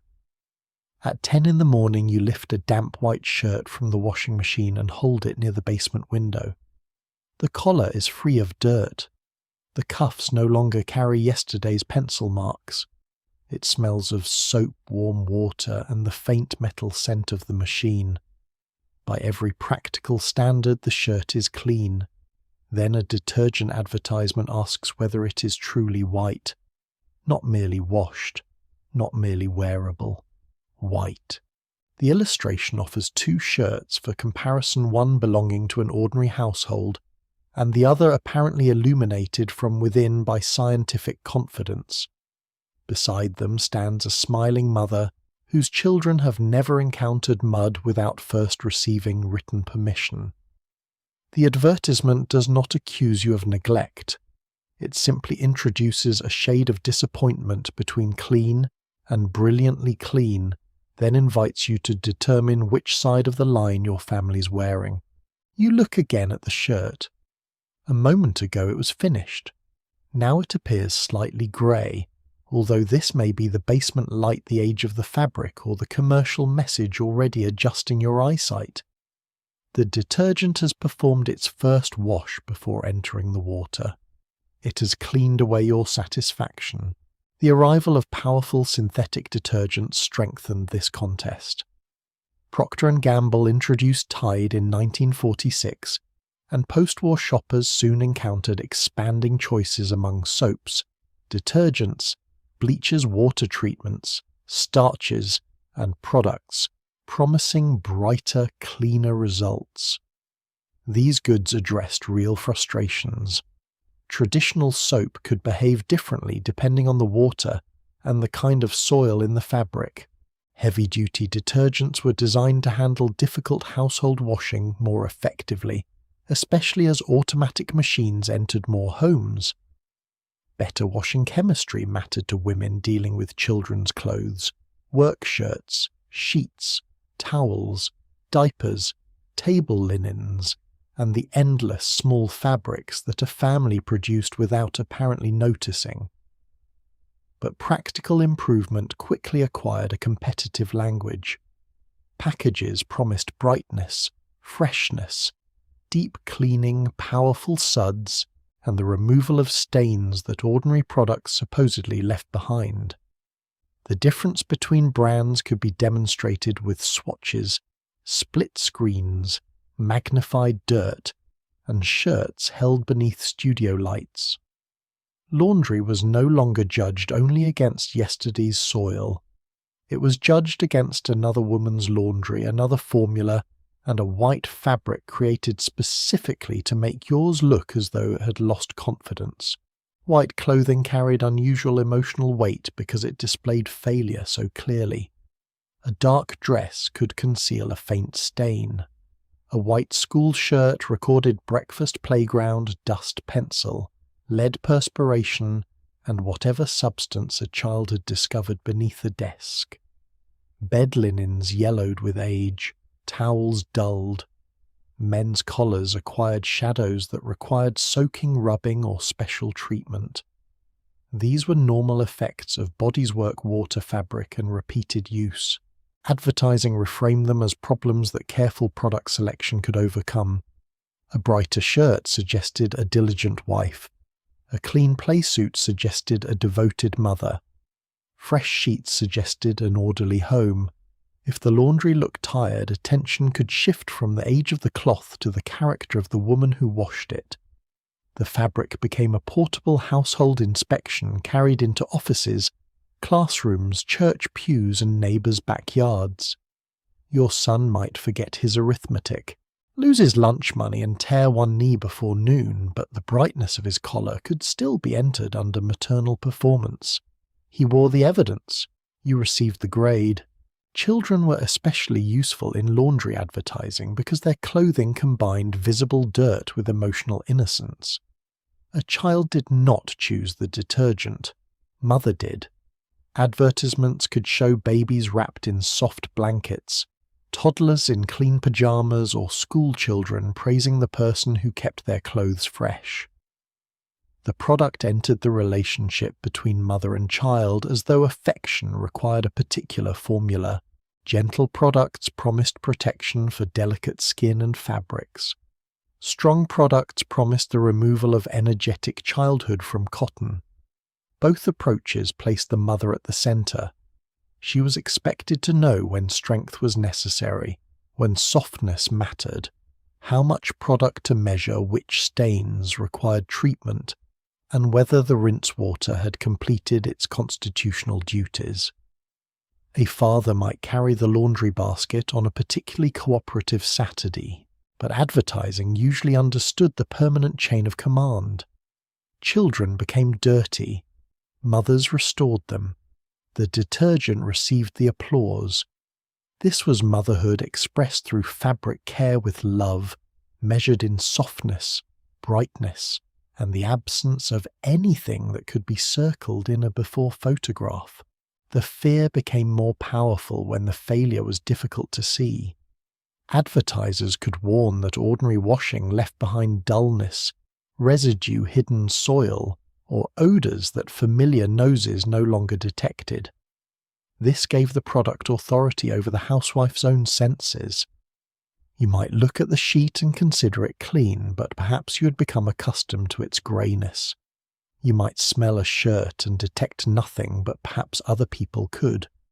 The advertisement offered special knowledge. Its laboratory's demonstrations and diagrams could identify what the naked eye missed. The package therefore sold both detergent and doubt. Once invisible, failure became possible. Inspection had no natural end. You could check a stain, but how did you check whether the entire wash possessed enough brightness? You could smell a towel, but could you know how it smelled to someone entering from outdoors? The safest answer was another scoop, another rinse, a different formula, or an additional product beside the machine. The laundry shelf began to resemble a small chemical cabinet, every box assigned to a different threat. The clothes were surrounded. Dirt had lost the tactical advantage. Demonstrations made this anxiety visible enough for television. On the screen, 2 pieces of fabric could be washed under controlled conditions and held side by side, while an announcer directed attention toward the superior result. A stain vanished. A towel emerged brighter. A child's garment recovered from an encounter that had appeared terminal only seconds earlier. Television simplified laundry into a contest with a winner, a loser, and a package positioned conveniently between them. The home wash was less cooperative. Fabrics differed in age and quality. Water temperature changed. Machines varied. A stain might have dried for hours before reaching the tub. Colours ran elastic, weakened, and a white shirt washed 50 times could not be returned to its first morning by enthusiasm alone. Yet the demonstration established an ideal of repeatable perfection. If the product succeeded under studio conditions, disappointing results at home could suggest incorrect measuring, sorting, soaking, loading, drying, or ironing. The detergent could not fail. It had just performed beautifully before witnesses. The remaining variable was standing beside the machine. Whiteness also encouraged more work after the wash. Shirts might need starch. Sheets required drying, folding, and perhaps ironing to reach the smooth finish shown in magazines. Children's clothes needed mending before their cleanliness could be publicly displayed. Stains received attention before washing and another inspection afterward. A mark that survived one cycle might be treated again rather than accepted. The automatic machine reduced some of the brutal physical labour of older methods, but the standard continued to climb. Better detergents made cleaner results possible so the household could demand those results more consistently. Clothes were washed more frequently, and fabrics that once showed ordinary wear could now appear neglected beside brighter examples. The housewife moved from scrubbing everything by hand toward managing a system of machines and specialized products, yet the emotional burden remained personal. No one praised the washer for a white shirt. No one blamed the package when a collar looked grey. Technology occupied the laundry room. Responsibility remained attached to the woman. Not every household joined the competition in the same way. Detergent cost money, as did hot water, electricity, and automatic washer, and the additional products advertised beside it. Families working within tight budgets measured carefully used less than the package recommended, chose cheaper brands washed by hand, visited laundromats, shared machines, or continued using equipment that required far more physical labor than the television commercial acknowledged. Women compared notes with relatives and neighbors about which claims were useful and which were largely decorated air. They learned that extra suds did not always mean extra cleaning, that some stains needed patience rather than a miracle, and that no powder could reverse the entire history of an aging bedsheet. Black women who performed domestic work in white households could be expected to produce immaculate laundry for employers before returning to the washing in their own homes, a double burden rarely represented in mainstream advertising. The smiling national mother remained white Suburban and equipped with a modern machine. Actual laundry rooms existed beneath apartments, behind kitchens, in shared basements, and beside sinks where perfection had to negotiate with time, money, and tired hands. By late afternoon, the shirts hang in a row, moving slightly in the outdoor air. They are clean. Some are brighter than others. One collar still carries the pale memory of a stain, but the child wearing it tomorrow is unlikely to notice. The detergent advertisement has taught you to examine the fabric as evidence of devotion, although devotion was never truly the substance being measured. The laundry mattered because clean clothes brought comfort, dignity, health, and pleasure. The pressure came from turning those benefits into an endless comparison no ordinary wash could permanently win. White could always become whiter. Fresh could always become fresher. A formula could always be improved, repackaged, and returned with a new reason the previous result was insufficient. You gather the dry clothes before evening dampness settles and carry them inside where they will be worn stained and returned to you in altered form. The cycle is dependable. Tomorrow's advertisement will move from the laundry room to the kitchen table, where convenience foods are preparing an equally elegant argument. Dinner can be faster, easier, and more modern, provided it still looks as though you spent all afternoon making it. The package promised to shorten dinner, but it was careful not to make dinner look shortened. At 4:30 in the afternoon, you stand before an open pantry, while a paper bag of potatoes leans against the wall, and the refrigerator offers several ingredients that have not yet agreed to become a meal. The children will soon return hungry. Your husband expects dinner at a familiar hour. A neighbor may telephone. The clock continues moving with no apparent concern for menu planning. On the shelf, however, wait cans of condensed soup, a box of cake mix gelatin powder, canned fruit, instant pudding crackers, and a packet of dehydrated something whose illustration suggests greater confidence than its contents can reasonably support. Each package offers speed. The photograph on the label offers something more complicated, a complete dish neatly garnished and surrounded by a grateful family. Convenience food was not usually advertised as permission to care less. It was advertised as a way to care more efficiently. You could save time provided the finished meal still carried the appearance of thought, variety, nourishment economy, and personal devotion. The package removed several steps. The advertisement immediately assigned decorative parsley. Post-war food manufacturers entered kitchens with an enormous range of canned, frozen, dried, concentrated, and pre-measured products. Canned foods were already familiar, but their uses expanded through recipe booklets, newspaper columns, magazine advertisements, package instructions, radio programs, and television demonstrations. Frozen vegetables offered colour and variety beyond the local growing season. Frozen orange juice concentrate reduced a bulky breakfast staple to a small cylinder waiting to be mixed with water. Prepared pie crusts, biscuit mixes, cake mixes, instant coffee, pudding powders, and condensed soups compressed portions of cooking into shorter routines. These products answered genuine needs.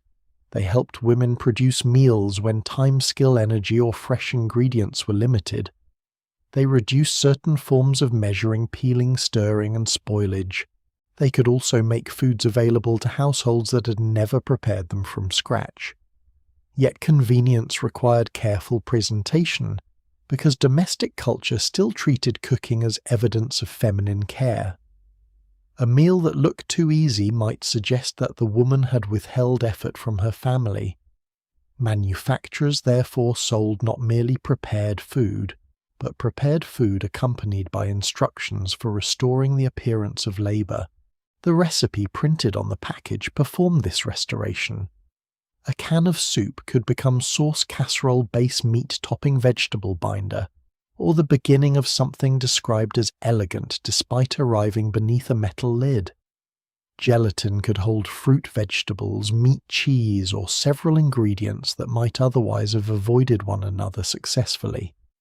Cake mix could become cupcakes, layer cake, coffee cake, party squares, or a dessert transformed by frosting filling nuts, coconut-coloured sugar, and a quantity of decoration sufficient to conceal the original convenience.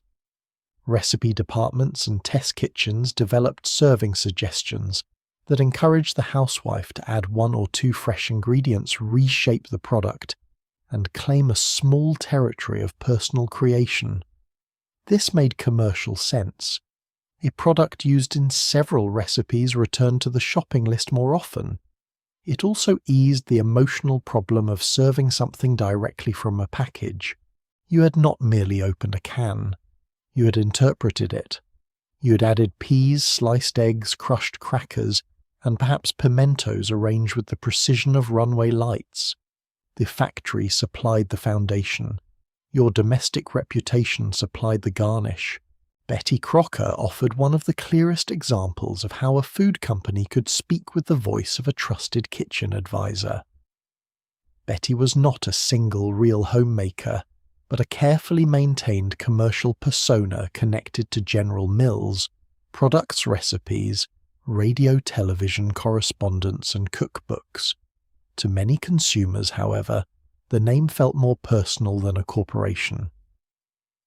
Betty explained, reassured, tested, instructed, and appeared to understand that cakes could fail at emotionally inconvenient moments.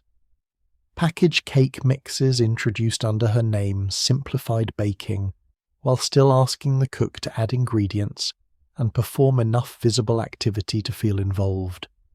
Some mixes were adjusted after home bakers expressed a preference for adding fresh eggs. The resulting ritual balanced convenience with participation. You opened the box, added water and eggs mixed.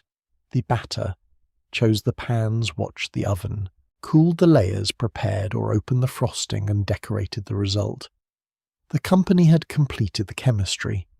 You still created the birthday. Nobody at the table needed to discuss how many steps had occurred in a factory.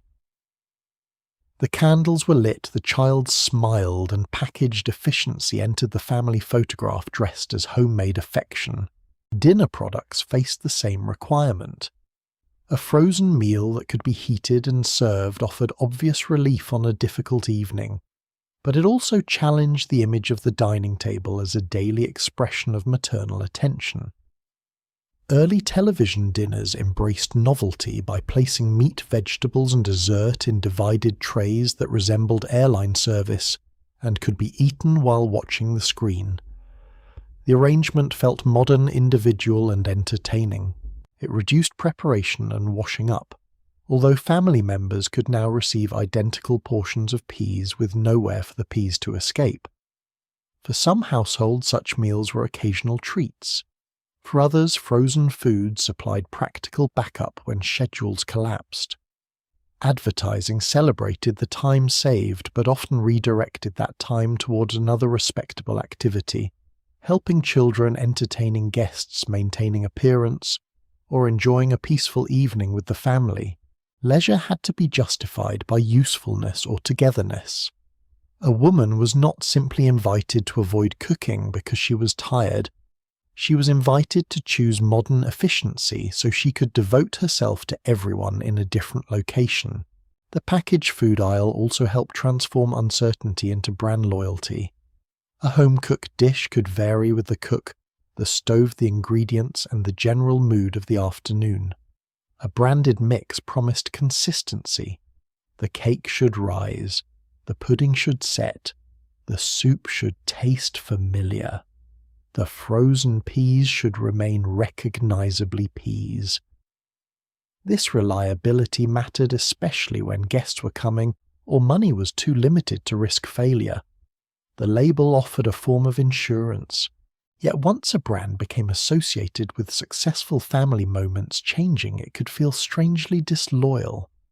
A child preferred one cereal. A husband recognized one coffee. A particular soup belonged in a familiar casserole. The housewife's practical knowledge became a network of commercial habits. She knew which package pleased the family, which one stretched farther, and which one had embarrassed her by refusing to behave according to the instructions. Advertisers encouraged this memory through recurring colors, characters, slogans, recipes, and promises. The product became part of the household routine, and routine was powerful. You did not need to reconsider every can. You simply reached for the one whose label had already survived dinner.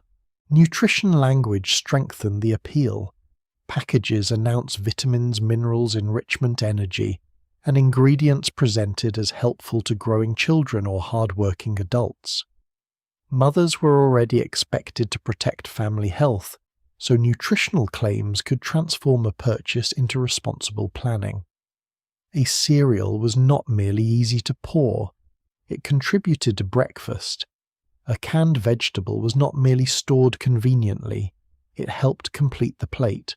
A fortified product could reassure a woman facing conflicting advice about what children required and how much variety the budget could support. The claims were not all meaningless. Food processing and fortification could provide genuine benefits. The pressure came from combining nutritional responsibility with family enthusiasm and perfect presentation. The meal had to be economical, but not appear cheap quick, but not careless, healthy, but not dull familiar, but never monotonous. The package promised to solve this equation. On the front, smiling people enjoyed the result. On the back, instructions calmly requested several additional ingredients and 45 minutes. Convenience was real.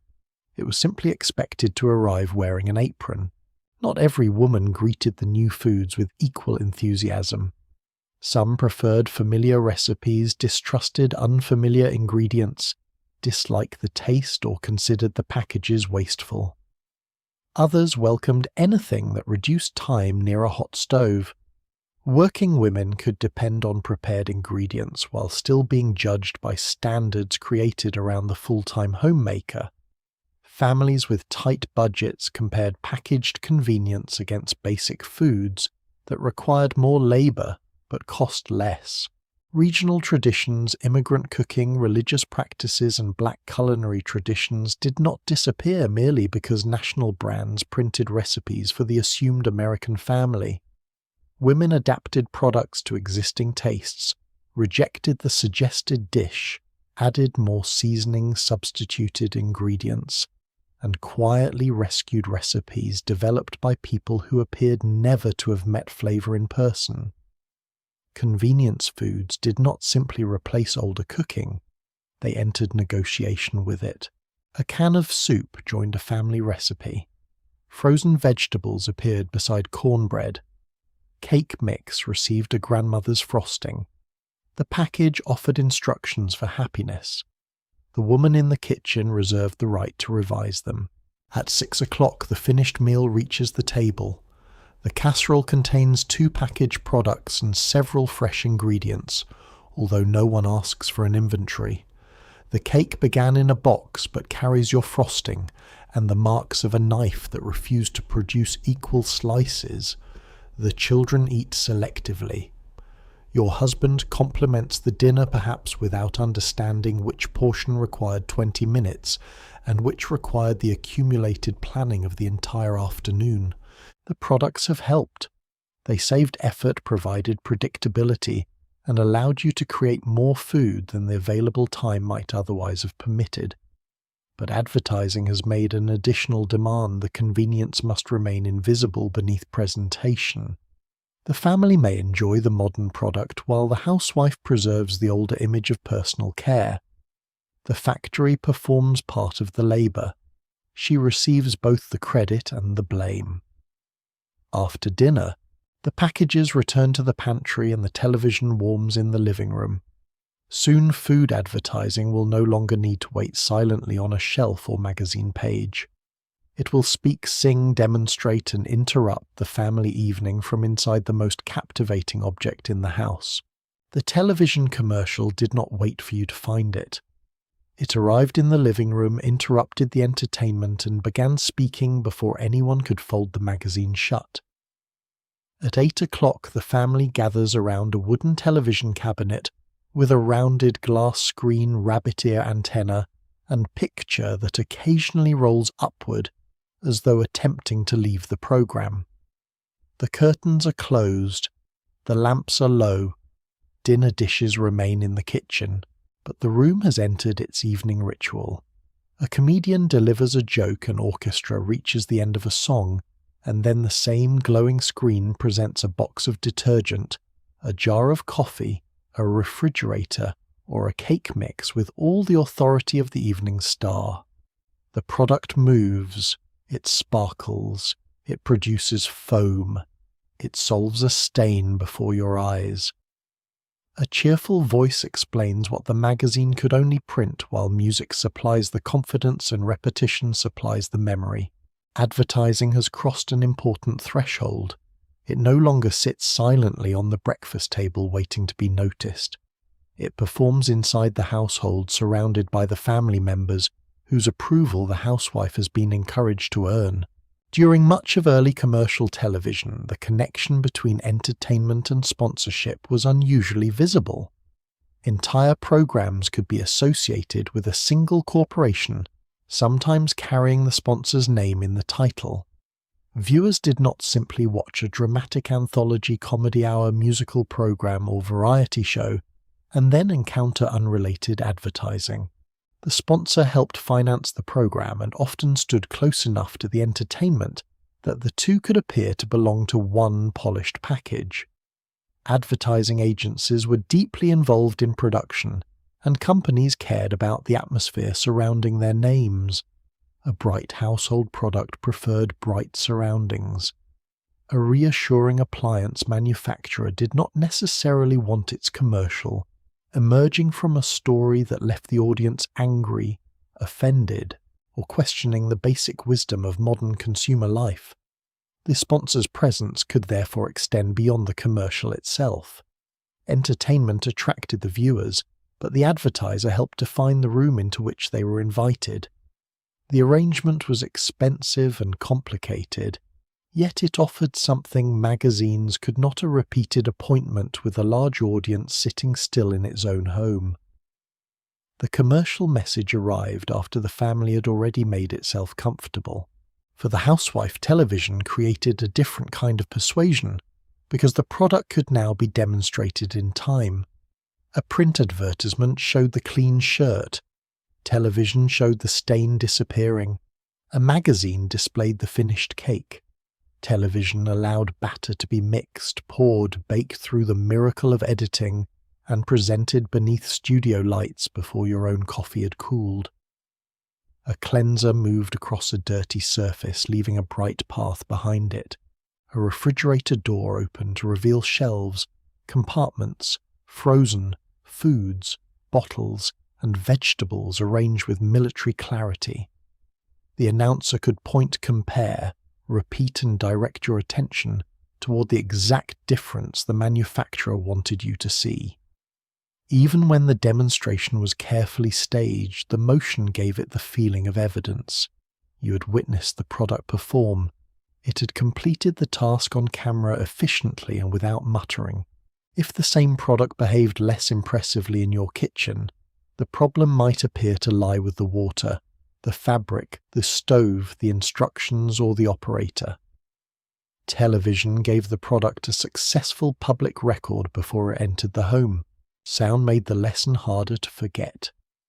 Brand names could be sung, repeated, rhymed, or placed inside short musical phrases that followed viewers away from the set. A child might remember the tune before understanding the product. A husband who ignored magazine advertising could still hear the claim from his chair. Family members who rarely visited the grocery store began recognizing packages and requesting them by name. The commercial recruited the entire household into the purchase. Children asked for the cereal connected to a character prize adventure or promise of fun. Husbands repeated claims about coffee-shaving products, automobiles, or appliances they had seen demonstrated between programs. The housewife still carried much of the shopping responsibility, but she now arrived at the store holding requests generated by a screen everyone had watched together. Advertising had always attempted to influence several members of the family. Television placed those influences in the same room at the same time. The grocery list became a small negotiation among people who had contributed opinions without necessarily contributing knowledge of the budget. The commercial supplied the enthusiasm, you supplied the arithmetic. Daytime broadcasting offered advertisers an especially direct route toward women assumed to be at home. Programs built around conversation, cooking household advice, serialized drama games, and emotional stories could gather viewers while they ironed, prepared lunch, rested briefly, or moved between rooms. The set might remain on even when no one sat directly before it. Voices travelled into the kitchen. Music entered the hallway. A product demonstration could be heard over running water, and then seen when curiosity brought the viewer back to the screen. The television became a companion, a clock, and a source of instruction, as well as entertainment. This intimacy helped commercial messages feel less like formal announcements and more like recommendations delivered within a familiar routine. A host or performer who appeared regularly could gain a kind of household trust. When that person turned toward the camera and introduced a sponsor, the commercial borrowed warmth from the relationship already established with the audience. The product was no longer presented only by an unknown advertisement. It was welcomed by someone who visited the living room every week. The screen also gave the ideal housewife a body of voice and a sequence of movements. In print, she'd been frozen beside the appliance. On television, she crossed the model kitchen, opened doors, lifted lids, pressed switches, and completed tasks with a calm smile. Her dress remained neat. Her hair remained fixed. She never reached into the refrigerator and discovered that someone had returned an empty milk bottle. She could explain several features while operating the machine, maintaining eye contact with the camera and avoiding the expression produced by reading an instruction manual written for engineers. The demonstration suggested that modern equipment was both advanced and perfectly manageable. Any sensible woman could use it. More importantly, the correct woman could make its use look graceful. The commercial therefore sold two performances at once. The appliance performed its function, and the woman performed effortless competence. Viewers were invited to admire both. The machine could be purchased. The composure required additional arrangements. Television's domestic world was narrow enough to feel familiar and polished enough to remain aspirational. Kitchens were spacious. Living rooms were orderly. Families were overwhelmingly presented through a white middle-class ideal, even though the national audience included black families, immigrant households, working-class viewers, apartment residents, rural communities, and women whose daily schedules did not resemble the commercial's assumptions. Products appeared within homes designed to make ownership look natural. The possibility that a family could not afford the appliance, lacked the necessary space rented from a landlord, or faced discrimination in housing and credit rarely disturbed the demonstration. Nor did the screen spend much time on maintenance breakdowns, installment bills, or the labour required before and after the product's brief moment of triumph. Television compressed domestic life into visible results. A dirty surface became clean. A hungry family became satisfied. A worried woman became confident. The commercial ended before the floor became dirty again. This was one of the medium's quiet advantages. It could sell resolution in under a minute and leave repetition outside the frame. Viewers were not helpless before this new visitor. Families talked through commercials, left the room, adjusted the antenna, refilled coffee cups, and recognized exaggeration when it became ridiculous. Children imitated jingles. Adults mocked demonstrations that looked too perfect. A claim seen on television still had to survive price experience habit and the opinion of the person standing in the store. Yet the repetition mattered. The same brand could appear week after week, attached to a favourite programme, a trusted performer, or a familiar tune. Even scepticism increased recognition. A household might laugh at a commercial and then remember its package more easily than the quiet competitor beside it. Television did not need every viewer to believe every promise. It needed the product to feel known before the decision occurred. Familiarity could begin to resemble safety, and safety mattered when grocery money was limited. The unknown brand might cost less. The televised brand had already visited the family. By the end of the decade, the economics and organization of television advertising were changing. Networks increasingly moved away from programs controlled by a single sponsor and towards schedules supported by shorter commercial segments sold to several advertisers. For the viewer, this meant a faster procession of products. One program could carry several voices, several packages, and several miniature domestic emergencies. The refrigerator no longer needed an entire evening's sponsorship. It could appear, open its doors, display abundance, and withdraw before the next brand arrived. The shorter commercial required sharper images, simpler claims, memorable music, and personalities capable of establishing trust almost immediately. Advertising had moved fully into the rhythm of television. It now waited between scenes inside programs, around performers, and within family conversation. The living room remained a private place, but commercial persuasion had been granted a permanent chair. When the final program ends, the screen contracts to a pale dot, and the room returns to lamplight. The products are gone, yet their names remain in the children's voices and perhaps on tomorrow's list. You carry cups toward the kitchen while the television cabinet stands silently behind you, looking once again like furniture. For several hours it has delivered comedy, music, drama, household instruction, and a procession of objects presented as solutions to problems the family may not have known it possessed. The magazine had compared your home with a photograph. Television compared it with a moving world in which every stain vanished, every cake rose, and every modern woman knew exactly which switch to press. To make that world convincing, advertisers required more than appliances and camera tricks. They needed a guide who could stand beside the product, smile into the lens, and make commercial instruction feel like friendly expertise. She would be polished, reassuring, and dressed for a kitchen no real cooking had yet disturbed. The woman beside the appliance was selling more than a refrigerator. She was demonstrating the correct way to exist near one. Under the hot studio lights, she stood in a fitted dress with a smooth collar, polished shoes, carefully arranged hair, and perhaps a short strand of pearls resting above a neckline that remained respectable from every camera angle. One hand opened the refrigerator door. The other indicated the shelves with a graceful movement that suggested she had never reached behind a milk bottle and discovered a forgotten dish developing political independence. Her voice was warm but precise. She knew the capacity of the freezer compartment, the usefulness of the adjustable shelves, and the correct location for butter. She pressed a switch without searching for it. She lifted a lid without dropping it.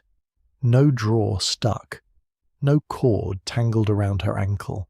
The appliance obeyed because this was television, and because several anxious people beyond the camera had spent the afternoon making certain it would. To the viewer, however, the scene looked natural. A modern woman had simply entered a modern kitchen and found herself entirely at home. The demonstration promised that the machine was easy. Her performance quietly suggested that womanhood should be easy too. Product demonstrators occupied a curious position in early television. They needed the polish of entertainers, the memory of actors, the credibility of instructors, and the practical fluency of salespeople. Many commercials were performed live, leaving little room for hesitation or mechanical rebellion. A demonstrator had to remember the script hit the correct marks, hold the package toward the camera, avoid blocking the product, and continue speaking while studio personnel moved scenery or prepared the next feature beyond the edge of the frame. She needed to sound conversational while delivering exact claims approved by the sponsor.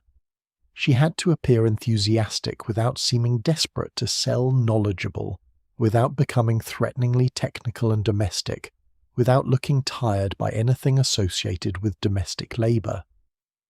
The result required rehearsal lighting, makeup, wardrobe cue cards, camera planning, working props, and assistance from people the audience never saw. Yet the finished message presented effortless familiarity. The woman appeared to have wandered into the studio kitchen already knowing every feature. The appliance was modern but not intimidating because she understood it. She was intelligent, but her intelligence remained safely devoted to ovens, refrigerators, laundry machines, recipes, and the comfort of other people. Betty Furness became one of the best-known television representatives of this style through her long association with Westinghouse.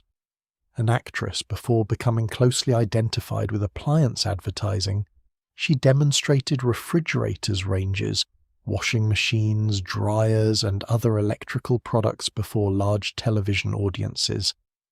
Her polished delivery helped give technical merchandise a recognizable human guide.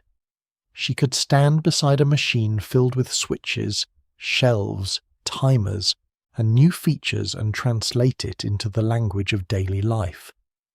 The refrigerator was not merely a cabinet with a compressor. It was where the family's milk, meat, vegetables, desserts, and frozen foods would be arranged. The range was not merely an electrical system. It was where dinner would become more dependable. The washer was not merely a rotating tub. It was the possible end of several hours of punishing hand labor. This translation mattered. The manufacturer knew the engineering. The demonstrator showed why the engineering belonged in your kitchen. Her recurring presence also gave the brand continuity. A family might forget the exact dimensions of an appliance, but remember the composed woman who opened its door and delivered the familiar Westinghouse assurance. The authority of the demonstrator depended upon carefully balanced signals. Pearl suggested femininity and respectability. A neat dress suggested that the appliance would not disturb the wearer's appearance. A wedding ring, when visible, placed her expertise within the approved social world of marriage and household responsibility. Her voice needed enough confidence to explain the machine, but enough warmth to feel like advice rather than instruction from an engineer. She was presented neither as a servant nor as a corporate executive, although her work borrowed from both. She served the viewer by simplifying the product, and served the sponsor by making the sale appear helpful. The ideal demonstrator did not push, she reassured. She behaved like the remarkably organised acquaintance who had already purchased the new model, understood every control, and was pleased to save you the trouble of doubt. Her appearance suggested that modern equipment would preserve elegance rather than cover it in steam flower perspiration or laundry water. The machine performed the labour. The woman remained fresh. Somewhere outside the frame, someone had cleaned the appliance, loaded the demonstration food, arranged. The towels tested the switches and removed every object capable of behaving like an actual household object. Live television occasionally disturbed this illusion.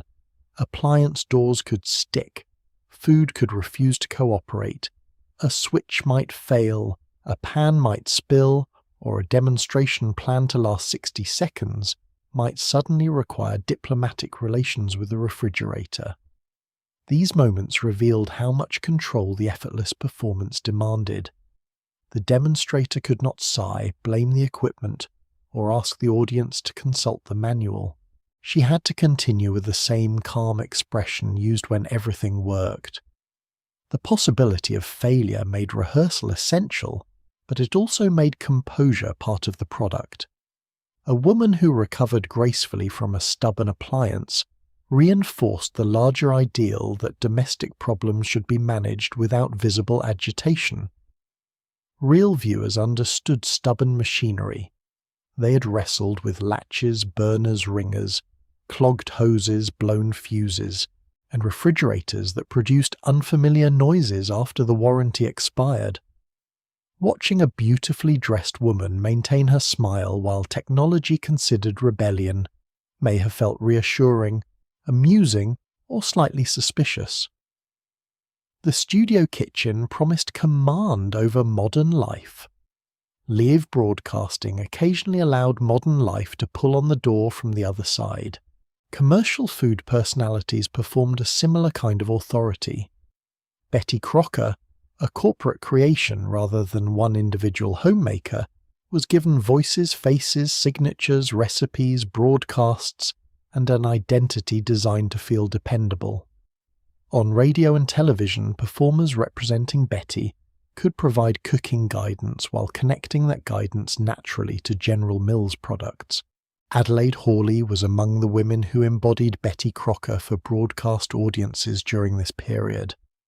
The arrangement blurred the boundary between instruction and promotion with considerable elegance. A viewer could receive a recipe, a cooking technique reassurance about baking, and a reminder of the branded flour or mix involved in the process. The useful information built trust. The trust supported the product. The product made the useful information financially possible. Everyone remained very helpful. Unlike a brief announcer shouting the name of a package, the female authority could establish an ongoing relationship with the audience. She returned regularly solved practical problems and spoke in a tone that respected the listener's desire to succeed. The corporation acquired something a box alone could not provide, a personality capable of appearing concerned about your cake. For the housewife watching at home, the demonstrator offered both assistance and comparison. You might genuinely learn how a shelf moved, how an oven timer worked, or how a packaged ingredient could be adapted into dinner. Seeing a product used could reduce uncertainty before a major purchase. The woman on television made unfamiliar technology feel manageable, especially when instruction manuals were dense, and salesmen sometimes directed technical conversation toward husbands. Here was a woman explaining the machine to other women. That could be empowering. Yet the demonstration also established an ideal performance around the product.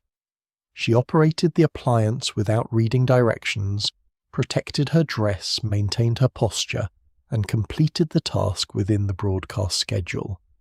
Your first attempt might involve 3 rereadings of the manual, 1 misplaced attachment, and a child asking whether the new machine could make popcorn. The commercial had removed the learning curve. It had also removed cleanup, interruption, expense, mechanical uncertainty, and the emotional condition produced when an expensive convenience failed to cooperate. You were shown the result of rehearsal and encouraged to experience it as ease. The model woman on television also represented a narrow image of who possessed domestic authority. She was usually white, conventionally attractive, neatly dressed and surrounded by the signs of middle-class security. The kitchen was spacious. The equipment was new. The countertops were clear because no one appeared to own unpaid bills, school papers, medicine bottles, or the collection of useful jars found in many real homes. Black women, working-class women, older women, rural women, immigrants and paid domestic workers were rarely granted equal visibility as national experts in these mainstream commercial spaces, even though they managed households, developed practical knowledge, purchased products, and often performed domestic labour under far more demanding conditions. The television demonstrator was presented as universal, while embodying a particular consumer ideal. Her usefulness to advertisers came partly from this aspiration. She showed not only how the appliance worked, but the home clothing manner and social position that seemed to belong around it. To buy the machine was to move a little closer to the complete picture, although delivery did not include the studio kitchen or the professional lighting. Still, the woman in pearls was working. Her ease was labour even when the commercial concealed it. She had learned scripts, rehearsed movements, coordinated with cameras, understood the product, managed timing, and accepted responsibility for making a complicated sales message appear simple. Her performance reflected the same contradiction facing the women who watched her. Skill was required, but skill should not look strenuous. Preparation was extensive, but preparation should disappear. The successful result was expected to seem natural. In the studio, an entire production crew supported that illusion. In the home, the housewife was often expected to create it alone. When the commercial ended, the demonstrator stepped away from the spotless appliance. You remained with the dinner dishes, the laundry, the instruction booklet, and a family now aware that a newer model existed. The television woman had made the product look effortless. The next advertising strategy would make the desire for it feel as though it came from the people you loved most. The most persuasive salesperson in the house did not always work for the manufacturer. Sometimes he was 6 years old and had memorized a serial jingle. Sometimes he was your husband repeating an appliance claim he had heard during the evening program, while remaining only loosely acquainted with the current balance of the household account. Advertisers understood that the housewife might make many daily purchasing decisions, but she rarely made them in complete silence. Every product entered a small government of preferences. Children wanted sweetness, colour prizes, mascots, and the comforting authority of something seen on television. Husbands wanted familiar coffee, crisp shirts, dependable razors, attractive furniture, and modern appliances that suggested the family was moving forward. The woman in the middle had to translate desire into a grocery list, a monthly payment, or a polite explanation of why the family could not purchase every object that had recently performed well under studio lighting. Advertising therefore began speaking not only to her but through the people around her. The product could recruit a child to request it, a husband to approve it, and a wife to accept responsibility for making the purchase work. The sales department had entered the family meeting. It had simply neglected to bring money. Children were especially valuable because they could carry a commercial message from the screen to the breakfast table with remarkable persistence. A colourful cereal box promised more than food. It offered characters, contests, premiums, membership clubs, adventures, and small objects hidden inside or available through the mail. The child did not need to compare price per ounce nutritional value, or whether a nearly identical cereal already waited in the pantry. The child needed to recognize the box. Television made that recognition easy. A mascot could speak directly to young viewers, repeat the brand name, demonstrate excitement, and connect the product to play. By the time the family entered the supermarket, the child had already completed the first stage of the campaign. He pointed. He repeated the slogan. He explained that everyone at school had it a claim unsupported by formal research, but delivered with considerable confidence. If refused, he could ask again in the next aisle. The mother was not merely choosing between cereals, she was managing price, appetite, nutrition, public behaviour, and a negotiation taking place beneath fluorescent lights. The package had not yet entered the cart, but it had acquired legal representation. Advertisers learned that the child's request could alter the mother's resistance because it arrived disguised as happiness. A toy or sweet cereal was not presented only as an indulgence. It became a way to delight the child, reward good behaviour, encourage breakfast, or avoid the small sorrow of watching him leave the store without the thing whose cartoon spokesman had promised such joy. The pressure did not require cruelty. Most parents enjoyed giving children treats and understood the pleasure of anticipation. The commercial simply attached that pleasure to a recognizable brand and allowed the child to deliver the emotional argument. In the home, the request could continue through repeated exposure. A program ended. A commercial appeared. The child turned from the screen and announced a need that had not existed 30 seconds earlier. The word need was flexible. It might refer to hunger, social belonging, curiosity about a prize, or an intense desire to possess a plastic object available after 3 box tops and several weeks of mail service. The mother heard the request, remembered the budget, and became the person required to disappoint either the child or the arithmetic. Husbands were recruited differently. Advertisements often portrayed them as judges of the results produced by products chosen and used by their wives. He noticed the coffee. He admired the clean shirt. He enjoyed the dessert. He relaxed in the fresh-smelling room. His approval confirmed that the purchase had succeeded. This was an efficient dramatic shortcut. The commercial did not need to explain every emotional benefit of the product. If a husband could taste dinner, smile warmly, and look at his wife as though the correct brand of shortening had restored the romance of their courtship. The message could flatter both people. She was competent enough to choose wisely. He was discerning enough to appreciate the difference. Yet the arrangement placed the woman under continuous evaluation. A bad cup of coffee was not merely unfortunate. It might become evidence that she had ignored a better brand. A dull shirt could suggest that she had selected the wrong detergent.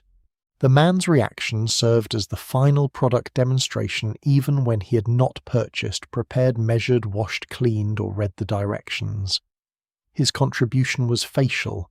For expensive goods, however, the husband was often presented less as the audience and more as the authority who made ownership possible. A refrigerator, washing machine, television set, automobile, or major furniture purchase might require savings credit or his formal approval, even if his wife would use and manage the object most frequently. Advertisements therefore learned to split the argument. The appliance could be sold to the wife through convenience, appearance, family care, and relief from labour. It could be sold to the husband through durability, engineering, economy, resale value, modern status, and monthly payments described as surprisingly manageable. She wanted the dishwasher because it promised time and fewer hours at the sink. He was invited to approve it because it represented a sensible investment in household efficiency. The same machine wore 2 costumes depending on who was looking. At the showroom, a salesman might explain controls and storage features to the wife, then turn toward the husband when discussing price construction or financing. She was the operational expert. He was treated as the minister of expenditure. This divided appeal could create a domestic sales sequence that manufacturers understood very well. The wife first encountered the product in a magazine at a neighbour's home during a television demonstration, or in a model kitchen. She imagined how it might change the daily routine. Then she raised the subject at dinner, perhaps casually, because opening with the full price could cause the conversation to end before the dessert. The husband expressed doubt. The old machine still worked. The new one cost too much. A repair might be sufficient. At this point, the argument supplied by advertising became useful. The new model used space more efficiently. It reduced waste. It protected family health. It saved time. It might cost less to operate. Payments could be spread over months. A trade-in allowance existed. The purchase was no longer a luxury. It was economy wearing chrome. None of this meant wives manipulated husbands or husbands always controlled purchases. Families negotiated in many different ways, but advertising gave each person a script, and those scripts often reflected the gendered authority of the period. The salesman did not need to attend the dinner conversation. His phrases had arrived earlier. The entire family could also appear inside the advertisement as a committee, delivering unanimous approval. Children rushed toward the new refrigerator. A husband admired the range. Everyone gathered around the television. The family smiled at a table filled with branded foods, suggesting that the product had solved not only appetite but togetherness.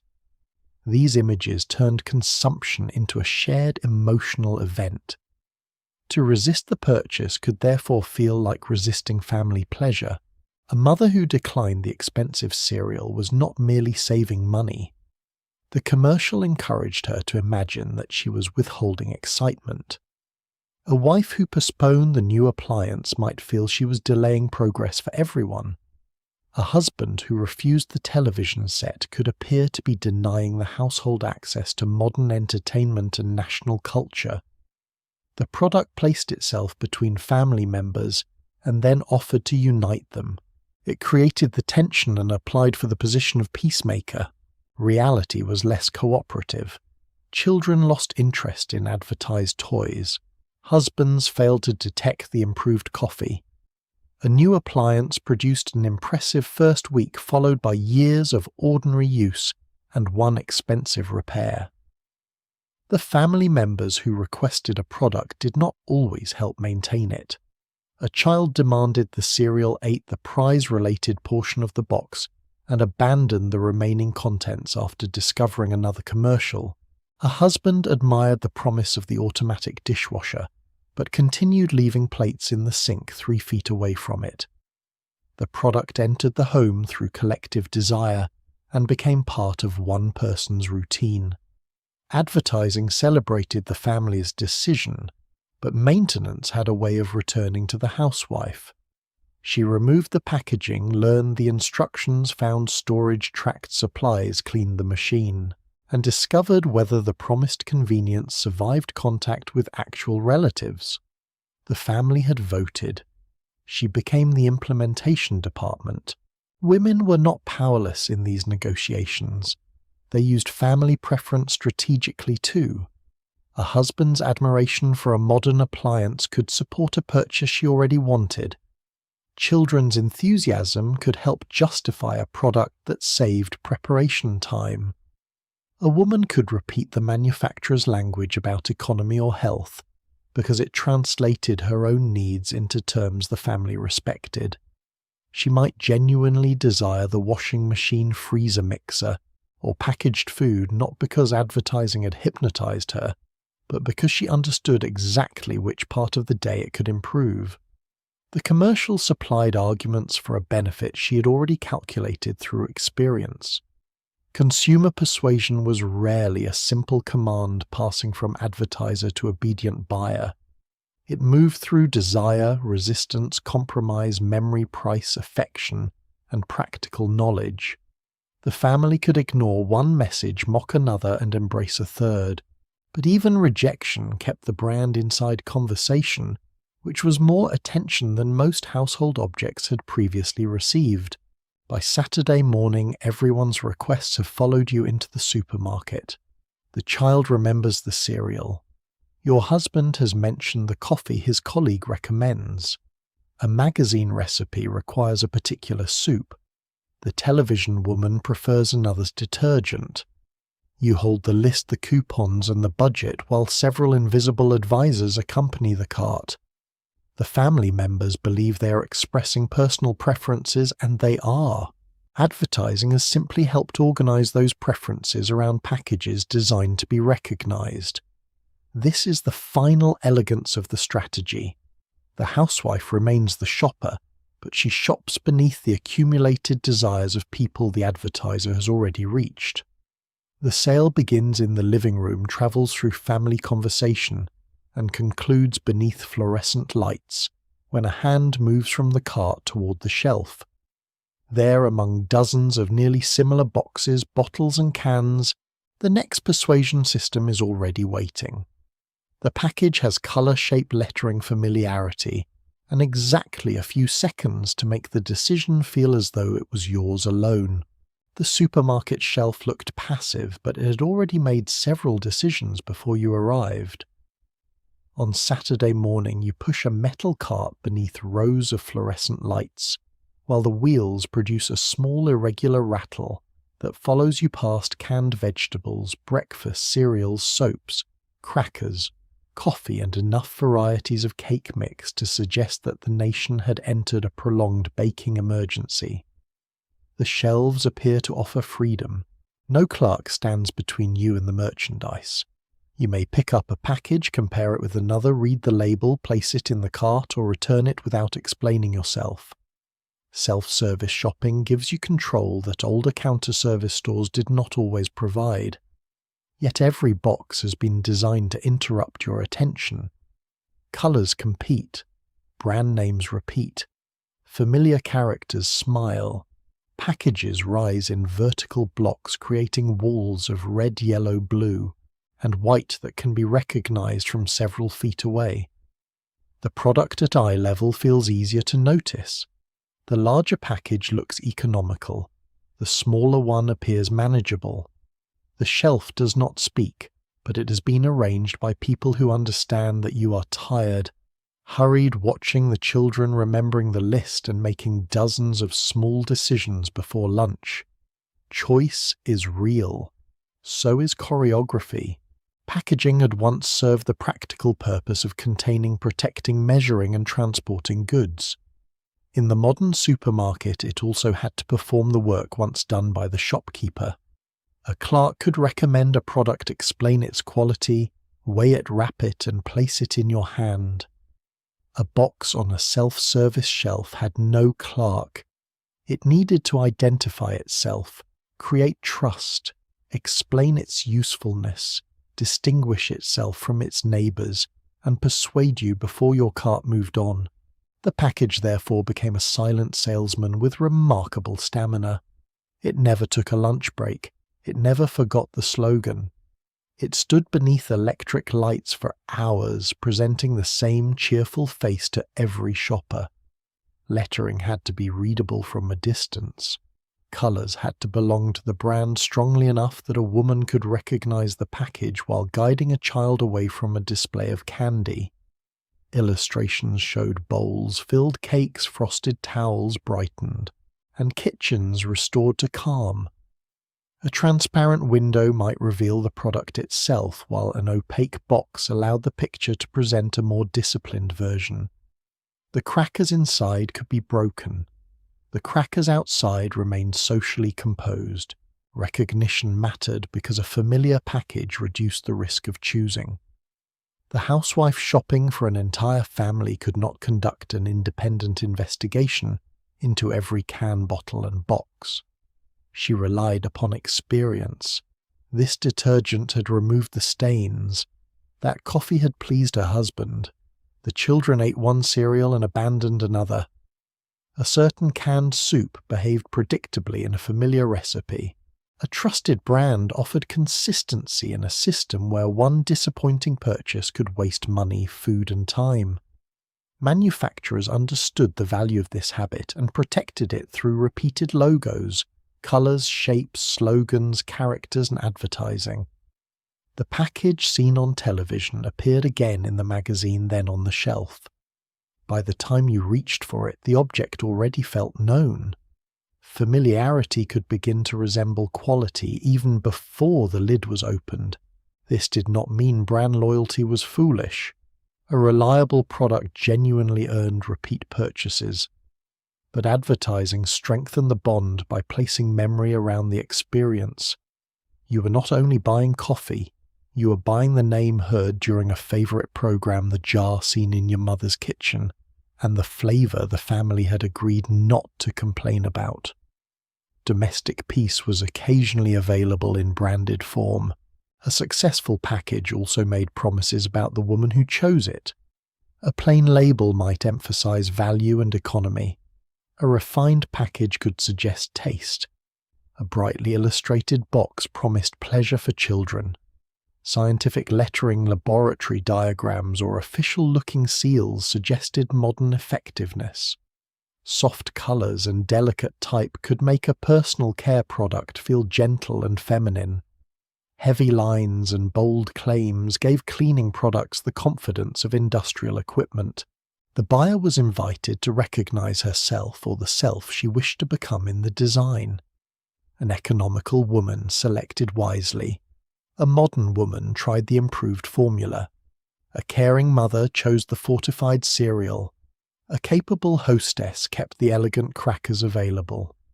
A practical homemaker purchased the larger size because the small print explained that it cost less per serving, assuming the family consumed the contents before they became stale. The object on the shelf carried two identities, what it contained and what choosing it seemed to say about you. This made comparison more complicated. Price and performance remained important, but so did the small emotional biography printed around them. Size itself became persuasive. A larger package could suggest thrift preparedness and family abundance. The words family size reassured the shopper that buying more was not extravagance but planning. A giant detergent box promised fewer emergency trips and enough washing power to face several weeks of children. A large cereal package implied an energetic household gathered around breakfast. A multi-pack suggested that the pantry would remain ready for school lunches guests, or the possibility that everyone might become hungry at precisely the same moment. Yet bulk required storage money at the time of purchase and confidence that the product would actually be used. Small households, apartment kitchens, and limited budgets did not always benefit from the size advertisers called economical. The unit price might be lower, while the immediate cost remained higher. The package spoke of savings in the future. The shopper had to survive the present. Still, the large box looked reassuring in the cart. It occupied space like a visible declaration that the household was supplied, protected, and unlikely to be defeated by an unexpected shortage of soap flakes. The supermarket itself encouraged comparison while quietly limiting how comparison occurred. Shelf space was valuable. Products placed where the eye naturally rested could receive more attention than those near the floor or above easy reach. A broad display created the impression of popularity and importance. Repeated facings made one brand look more established simply because more identical boxes were visible. End-of-aisle displays interrupted the shopper's route and gave ordinary goods the temporary grandeur of an exhibition. Signs announced a new product, a special price, or an improved formula. The improvement might involve taste-performance packaging, or only the discovery that the word new remained extremely energetic when printed inside a starburst. Store managers, manufacturers, distributors, and sales representatives all had interests in which products appeared, how much space they received, and where they stood. You still chose from the shelf, but the shelf was not a neutral gathering of every possible option. It was a commercial landscape shaped by negotiations that occurred long before you parked the cart beside it. National brands carried the power of advertising, but store brands and less heavily promoted products offered another kind of appeal. A woman with a tight budget might know that the unfamiliar label contained something perfectly adequate at lower price. She might experiment when the savings mattered, then return to the national brand if the family objected. Some products allowed easy substitution. Salt remained difficult to dramatize once it reached the table. Other categories carried stronger loyalties because taste, texture, scent, or family habit made differences more noticeable. The housewife became a practical evaluator, testing commercial promises against household response. She remembered whether the cheaper paper tore, whether the children detected the different cereal, and whether her husband's claim to recognize his preferred coffee survived a quiet transfer into another container. Brand loyalty could be emotional, but it could also be the result of accumulated evidence. Advertisers wanted the habit to appear affectionate. The shopper often treated it as risk management. Trying something new might save money or improve the result. It might also create a week of complaints. Innovation was exciting. Familiarity did not talk back. Packaging entered the home after the sale and continued shaping behavior. Boxes provided recipes, storage directions, serving suggestions, prize offers, and reminders to purchase related products. Labels taught the shopper how much to use, although the recommended amount did not always produce the longest interval before another purchase.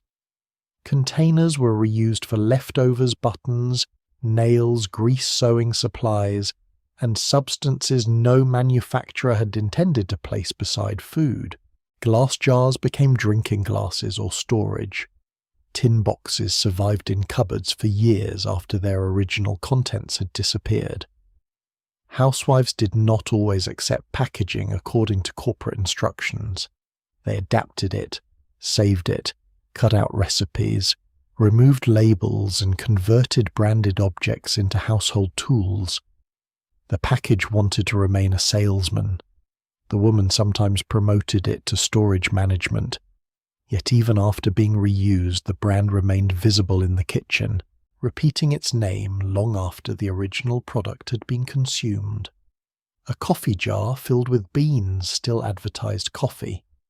The silent salesman had obtained permanent residence.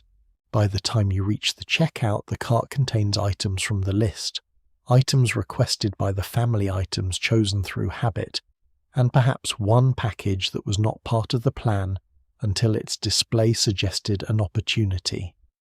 None of this means the shelf controlled you completely. You compared prices, rejected claims, selected cheaper alternatives, remembered past disappointments, and returned a product after deciding the family did not need it. The supermarket offered genuine variety and convenience. Packaged goods protected food, standardized quality, provided information, and allowed shoppers to choose without asking a clerk for every item.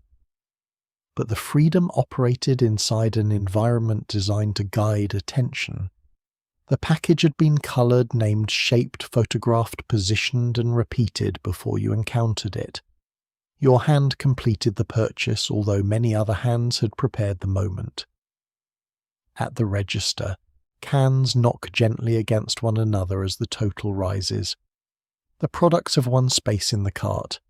The next challenge is to make the shopper feel that getting them for less is a victory. Somewhere near the newspaper insert and the kitchen scissors, coupon samples, premiums, and box top offers are waiting to turn persuasion into a game you can apparently win by buying more. A coupon made spending money feel like saving it, which was a remarkable achievement for a small rectangle of paper. On Sunday morning, you unfold the newspaper at the kitchen table and discover a field of dotted borders waiting between the grocery advertisements. 5 cents off detergent, 10 cents off coffee. A reduced price on a cake mix you had not planned to buy until the manufacturer kindly pointed out how much money you could preserve by buying it. The scissors come from the drawer. You cut carefully along the lines, stack the coupons beside the grocery list, and experience the modest satisfaction of preparing for battle with several pieces of commercial stationery. The offer creates a sense of control. You're not simply responding to advertising. You're defeating the regular price. Yet the coupon has already chosen the brand, named the product, established an expiration date, and placed a small future purchase into your handbag. It may persuade you to try something new, buy a larger size, or return to a familiar label sooner than necessary. The savings can be real. So can the extra item in the cart. A coupon does not force the sale. It merely waits until the moment when refusing a discount begins to feel financially irresponsible. For a household budget stretched across food, cleaning supplies, school needs, clothing, transportation, and unexpected repairs, a few cents mattered. Housewives compared newspaper specials, saved store circulars, remembered which market charged less for meat, and arranged shopping trips around bargains that justified the effort. Coupons fit naturally into this practical work. They rewarded planning, and planning was already part of the job. A woman might keep them in an envelope, sort them by product, tuck them into a purse, and discover at the register that the useful one had expired yesterday. The system required memory scissors, storage timing, and the ability to read small print while a child asked for candy. Still, the discount offered visible proof that careful shopping had produced a result. The grocery receipt could be shown. The coins saved could be counted. In a culture that often treated domestic management as instinct rather than labor, coupon use made one portion of that labor measurable.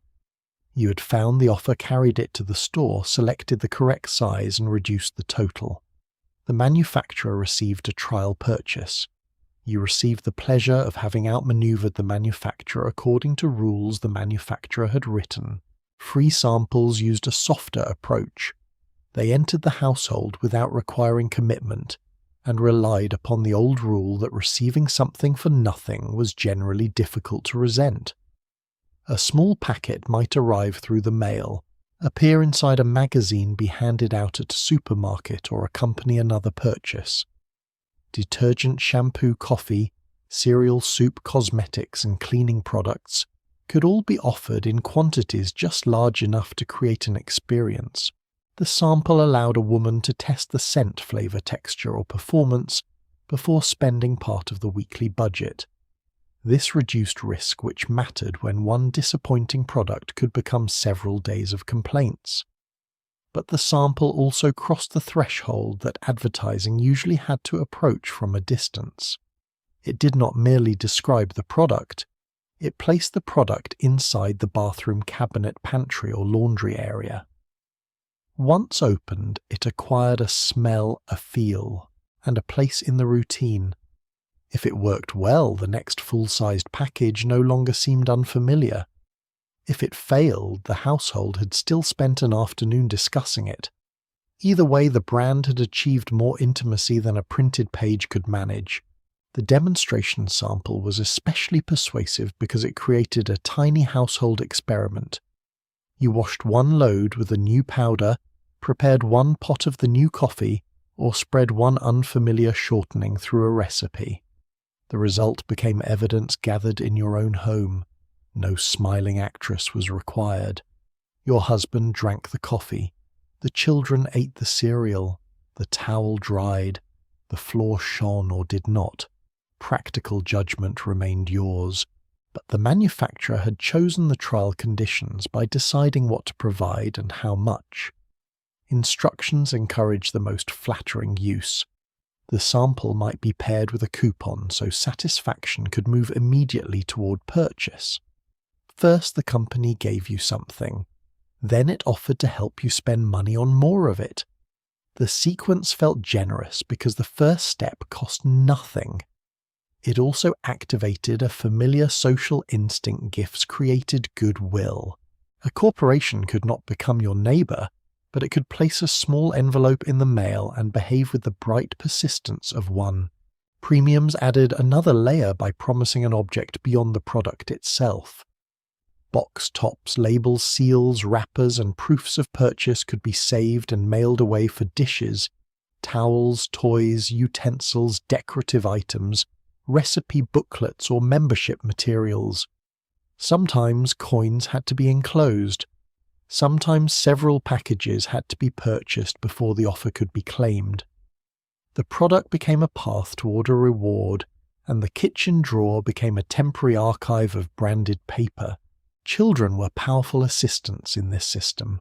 A cereal premium transformed breakfast into progress toward a whistle ring badge figure or object, whose value increased dramatically during the weeks required for delivery. A child who might forget to put away shoes could remember exactly how many box tops remained before the order form could be mailed. The mother purchased the cereal, cut the required symbols from the package, found an envelope enclosed the correct amount, addressed it, and listened to questions about the arrival for the next month. The premium belonged to the child. The administrative work remained within the usual department.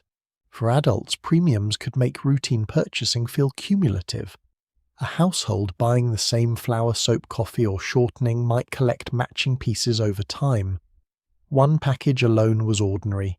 6 packages could become a kitchen towel or a piece of tableware. The offer rewarded loyalty while disguising repetition as advancement. Instead of buying the same product again, you were completing a set. This was especially appealing when the premium resembled something the household could genuinely use. A sturdy bowl, measuring tool glass, or recipe booklet seemed to repay the buyer for purchases that would have occurred anyway. Sometimes that was true.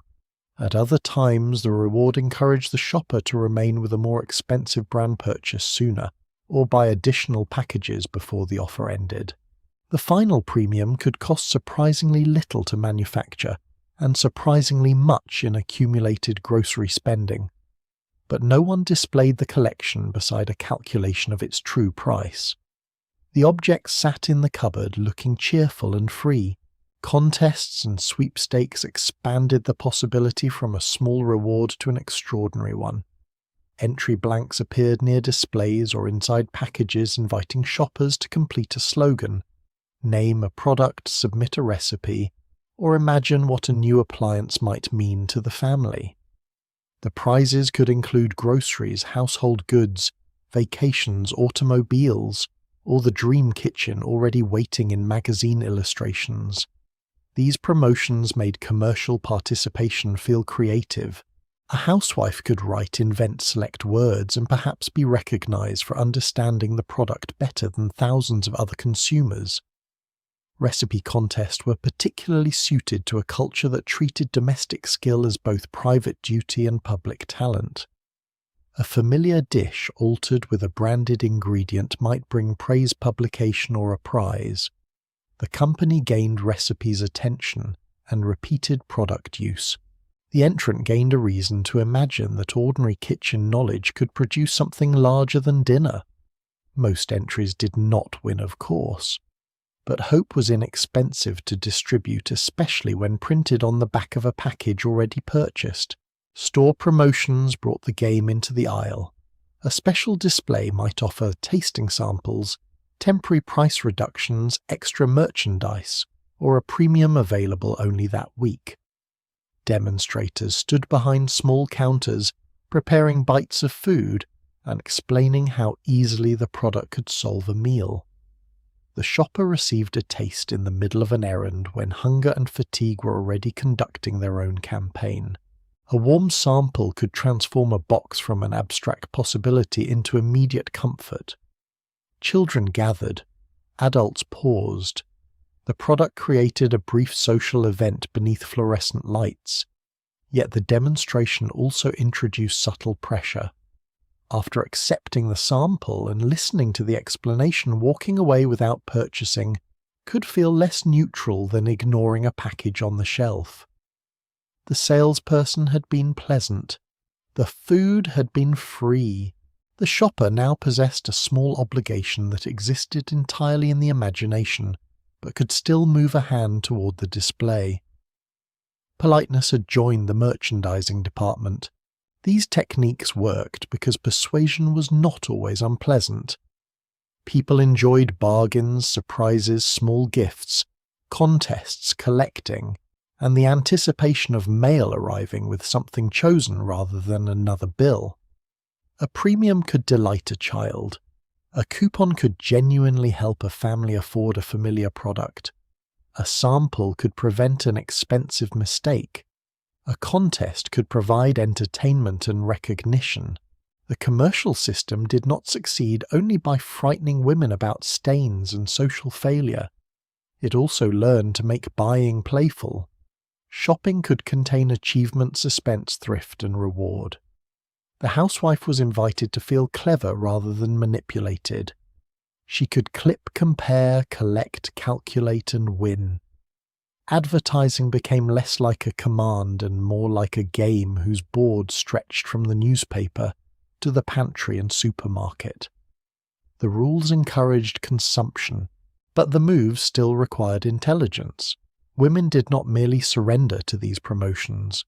They traded coupons, ignored useless premiums, saved only the offers that mattered, and developed sharp opinions about which free items were worth the postage. By evening, the coupons have been returned to their envelope, the sample packet lies empty near the sink, and 3 box tops wait beneath a magnet or inside a drawer. None of these objects is valuable alone. Together they keep several brands present in the household between shopping trips. They create unfinished business. A coupon must be used. A collection must be completed. A sample should be replaced if it worked. A contest entry must be mailed before the deadline. The advertisement no longer ends when the page is turned or the commercial leaves the screen. It leaves behind a task, and the task quietly encourages another purchase. Still, the pleasure is real. You saved 12 cents today, and the cereal company is sending a plastic object that will almost certainly transform the child's life for at least 20 minutes. The next strategy will make buying even more personal. Instead of waiting in a newspaper or supermarket aisle, the product will enter a neighbor's living room, sit beside the coffee cake, and allow friendship itself to help close the sale. A Tupperware party began as a social invitation and ended with an order form. At 7:30 in the evening, you step into a neighbor's living room carrying your handbag and perhaps a plate of cookies, expecting coffee conversation and temporary relief from your own kitchen. The hostess has moved the bridge table near the sofa and arranged translucent plastic bowls in soft colours beneath the lamplight. There are tumblers, pitchers, storage containers, and lids spread across the table like equipment for a domestic experiment. Coats collect on the bed in the back room. Cigarette smoke rises above the coffee cups. Women who have spent the day washing, shopping, typing, cooking, or supervising children settle into chairs and begin exchanging neighborhood news. Then the demonstrator stands. She's friendly, energetic, and entirely at ease among people who may already know one another. She does not look like a department store clerk. She looks like someone who understands leftovers, crowded cupboards, household budgets, and the difficulty of placing a lid on a bowl while a child asks where his other shoe has gone. The merchandise has entered through the front door disguised as company. Friendship has not disappeared. It has simply received a sales territory. The containers themselves benefited from demonstration, because their most important qualities were easier to understand in someone's hands than on a silent store shelf. The plastic felt unfamiliar to shoppers, accustomed to glass jars, ceramic bowls, wax paper, metal tins, and dishes covered with plates. A lid might require a particular motion to create a tight seal. The demonstrator could show how to press it into place, lift an edge to release air, and produce the small sound that became associated with closing the container correctly. She could fill a bowl with liquid, turn it upside down, or toss it gently to prove that the seal held. She might explain how flour leftovers, sandwiches, vegetables, or baked goods could be stored without relying upon an arrangement of saucers and increasingly tired wax paper. Suddenly the product had a personality. It bent without breaking, it stacked, it travelled. It made a practical promise about food preservation and cupboard order. The audience could touch it, ask questions, test the lid, and watch someone they trusted perform the technique. A package on a shelf had asked the shopper to imagine usefulness. The party allowed usefulness to survive a public examination beside the coffee cake. Brownie-Wise understood that the home setting could accomplish what department store displays had struggled to do. She had experience with direct selling and became central to transforming Tupperware's party system into a large national operation during the early 1950s. The party plan joined product instruction with personal relationships. A hostess invited friends and neighbours into her home. A dealer demonstrated the merchandise and collected orders. The hostess could receive gifts or benefits connected to the evening's sales, while the dealer earned income through commissions and built future business by finding guests willing to host their own gatherings. One successful party could therefore reproduce itself. A woman purchased containers, another agreed to host next Thursday, and a third wondered whether she might be capable of demonstrating them herself. The network expanded through kitchens, church circles, school connections, relatives, and neighbourhoods. Corporate distribution moved through social maps that women already maintained. The company did not need to build a store on every street.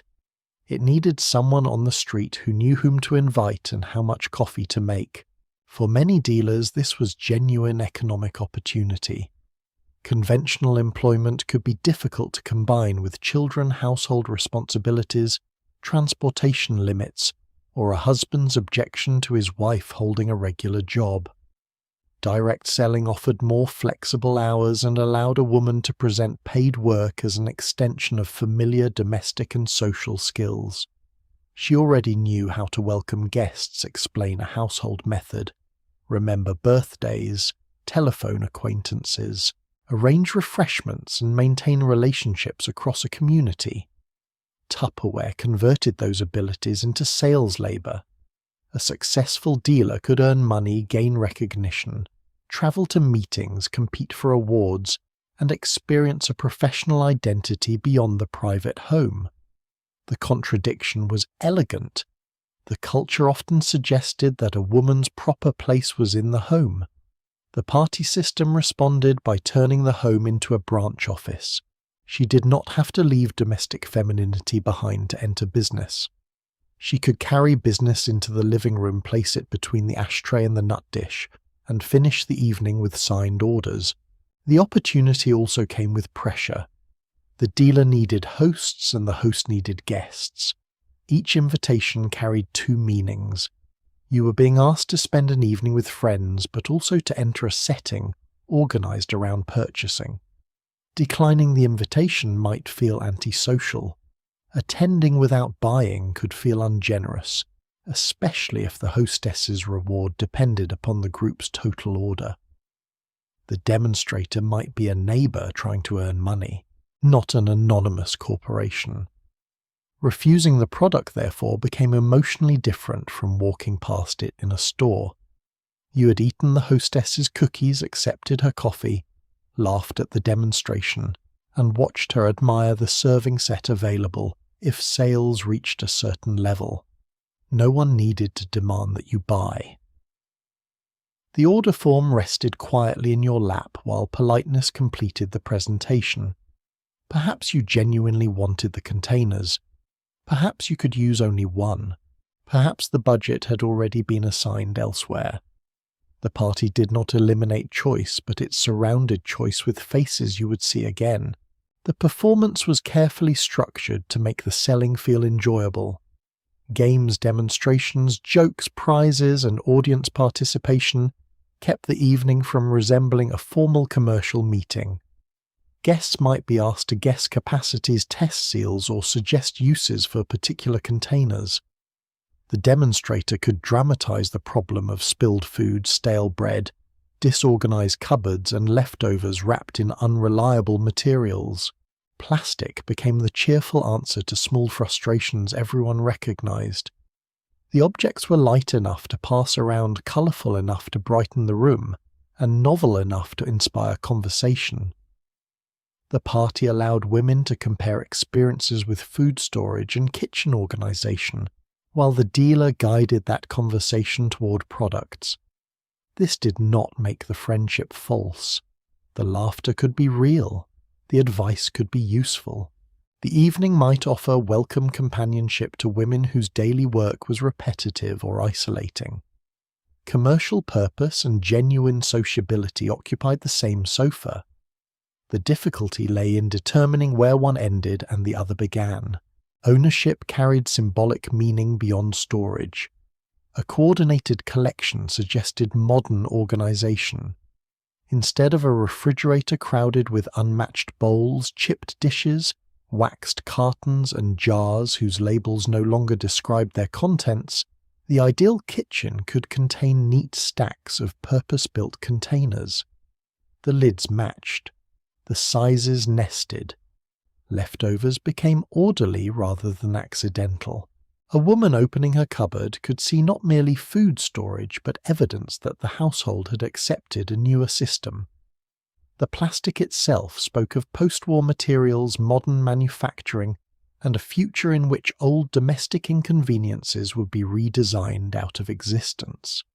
Yet the products still required management. Containers had to be washed dried, matched with their lids stored, and recovered from family members who carried them away. A missing lid could make a perfectly good bowl appear emotionally incomplete. Children discovered new uses not mentioned in the demonstration. Husbands returned containers from work with forks sealed inside them. The system promised order, but the household retained the right to improvise. The sales network did not offer equal opportunity to every woman. Participation depended upon social contacts, spare evening time transportation, a home suitable for entertaining access to customers with money to spend, and comfort, performing the kind of middle-class sociability the company celebrated. Mainstream imagery often centered white suburban women, even though American households and women's labor were far more diverse. Black women, working-class women, rural women, immigrants, and women in crowded housing navigated different markets, networks, and barriers. Some could use direct sales to create valuable income and community connections.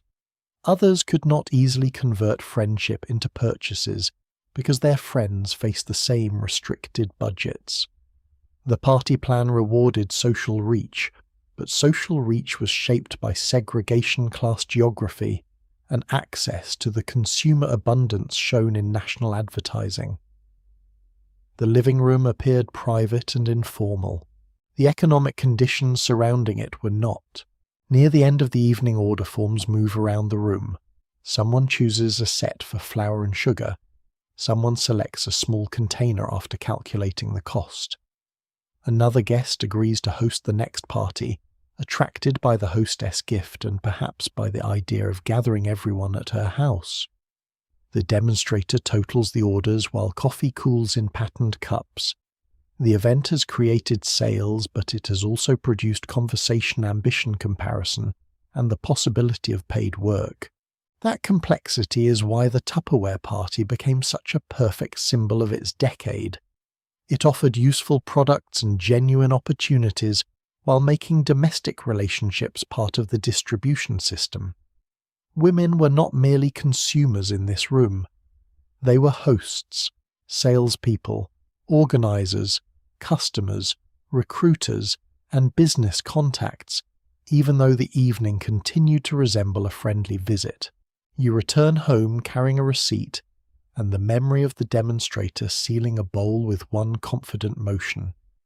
In several weeks the new container will arrive and begin its long search for a permanent lid.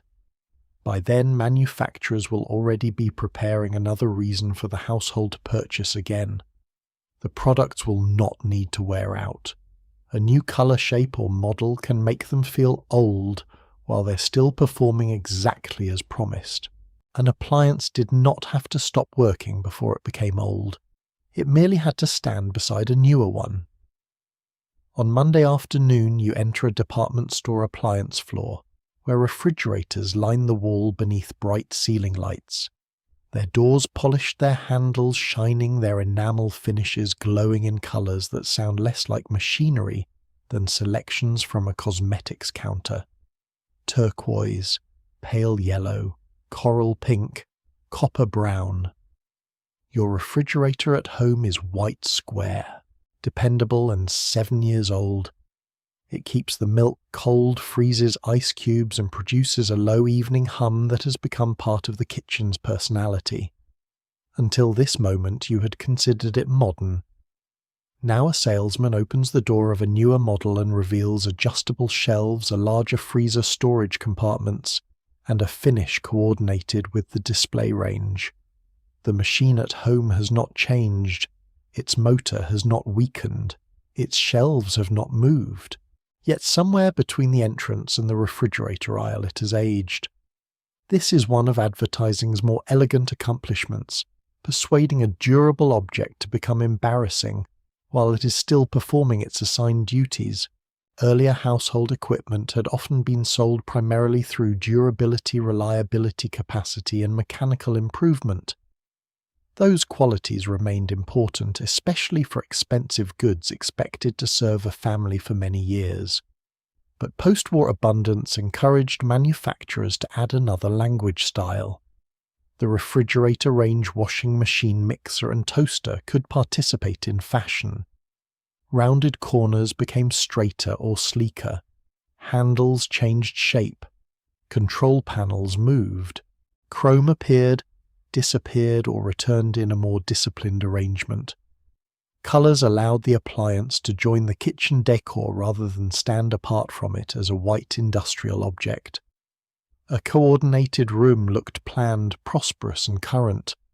The advertisement could show a matching range and refrigerator against steel cabinets, patterned flooring, and a countertop whose surface appeared never to have met a hot pan. The result was visually powerful because it treated the appliance as part of a complete composition. Once that composition existed, an unmatched machine no longer looked merely different. It looked as though it had arrived from an earlier chapter and refused to leave. Colour offered women real pleasure and choice. A kitchen did not have to resemble a clinic. A soft blue refrigerator or yellow range could brighten a room where someone spent many hours.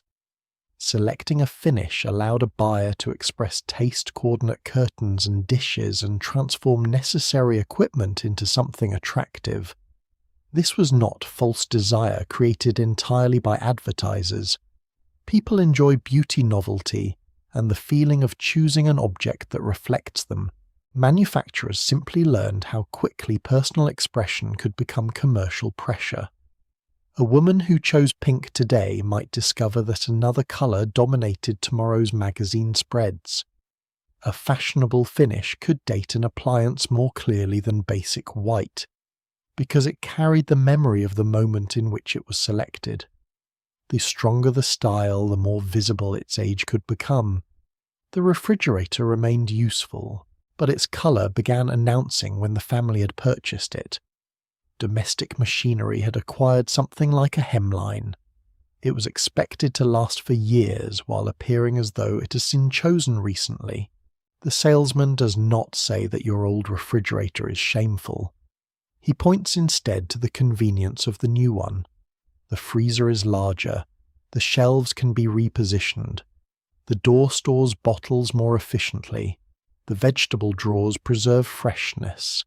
The finish wipes clean. Perhaps the door opens from a more convenient side, or the interior light illuminates an abundance your present machine has failed to flatter properly. These improvements may be genuine. Product design did advance, and households benefited from better storage temperature control, automatic features, and easier maintenance. The persuasion becomes stronger when practical improvement and visual fashion arrive together. You may want the freezer space, but you're shown the colour. You may need a more reliable washer, but you're invited to admire the new control panel. The manufacturer does not have to rely upon appearance alone. It can combine usefulness with a styling change that makes the older machine look doubly behind. A product still working may lack the latest feature. A product with the latest feature may also match the cabinets. Resistance now requires defending both inconvenience and taste. Advertising amplified the effect by treating each improvement as evidence of a new era. The words new, improved, advanced, automatic, deluxe, and modern appeared with tireless enthusiasm. A minor change could receive the language of a technological breakthrough. A larger handle, revised shelf, additional setting, or redesigned dial became visible proof that progress continued and that the household might be falling behind it. Model names and product lines helped arrange appliances into levels, allowing buyers to compare basic, upgraded, and deluxe versions. The family could choose according to budget, but the existence of the higher model ensured that the lower one carried a small shadow of omission.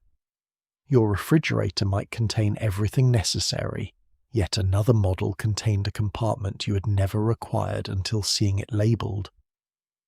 The appliance market learned a lesson already familiar in automobiles. Style and periodic change could renew desire before the old machine reached the end of its mechanical life.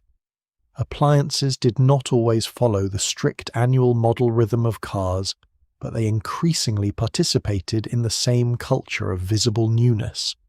The kitchen became another place where progress could be parked. The pressure spread through comparison between homes. A neighbour's new range could make your own stove noticeable in a way an advertisement alone could not.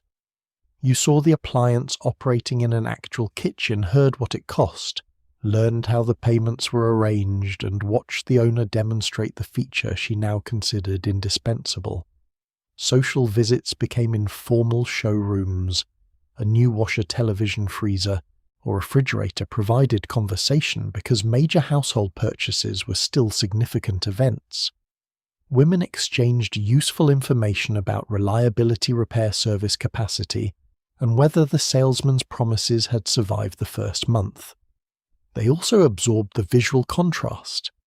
The new machine's enamel was unmarked. Its controls looked current. Its door closed with a satisfying sound.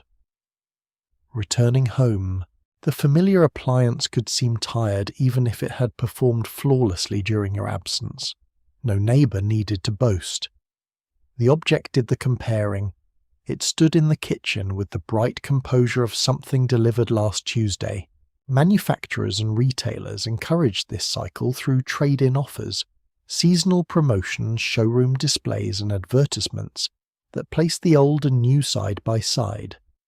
The older appliance might be represented as cramped, awkward, wasteful, unattractive, or demanding more work than a modern woman should tolerate. Trading it in turned replacement into thrift. The store assigned value to the old machine, reducing the apparent price of the new one and allowing the family to feel that continued use would waste an opportunity. Monthly payments made the difference seem smaller still. The decision could be framed not as discarding a functioning object, but as converting its remaining worth into improved living. The logic was persuasive because it contained truth. Old appliances could be inefficient, unreliable, expensive to repair, or genuinely inadequate for a growing family, but the same language could be applied before replacement was necessary. The trade-in allowance placed a deadline around dissatisfaction. The old refrigerator had survived years of breakfast, holidays, illness, heat, and children opening the door without purpose. Its final service to the family might be helping finance the machine that made it look obsolete. For households with limited money, replacement remained a serious calculation rather than a fashion reflex. Many families used appliances until repair was impossible, bought second-hand machines, accepted hand-me-downs, or chose basic models regardless of the colour celebrated in magazines. Renters often used whatever the landlord supplied. Working-class and rural families might prioritise repair access, electricity costs, size, and durability over coordinated design. Black families faced discriminatory systems of housing credit, employment, and retail service that complicated access to the consumer ideal, even as advertisements presented modern appliances as symbols of universal American prosperity. Within many homes, an old machine carried pride rather than embarrassment, because paying it off, maintaining it, and keeping it useful represented careful management. Women were not endlessly replacing appliances whenever a new shade appeared. The products were too expensive, and household budgets retained a firm grasp upon reality. Still, advertising did not need immediate replacement from every viewer. It needed to alter the emotional category of the object. A dependable appliance could move from satisfactory to temporary. The family might keep it for 3 more years while already imagining its successor. By evening, you return to your own kitchen and open the familiar white refrigerator. The handle feels solid. The milk is cold. A small tray of ice waits in the freezer compartment, which is certainly not spacious enough to support the abundance displayed at the store, but continues to produce ice with no awareness of its social limitations.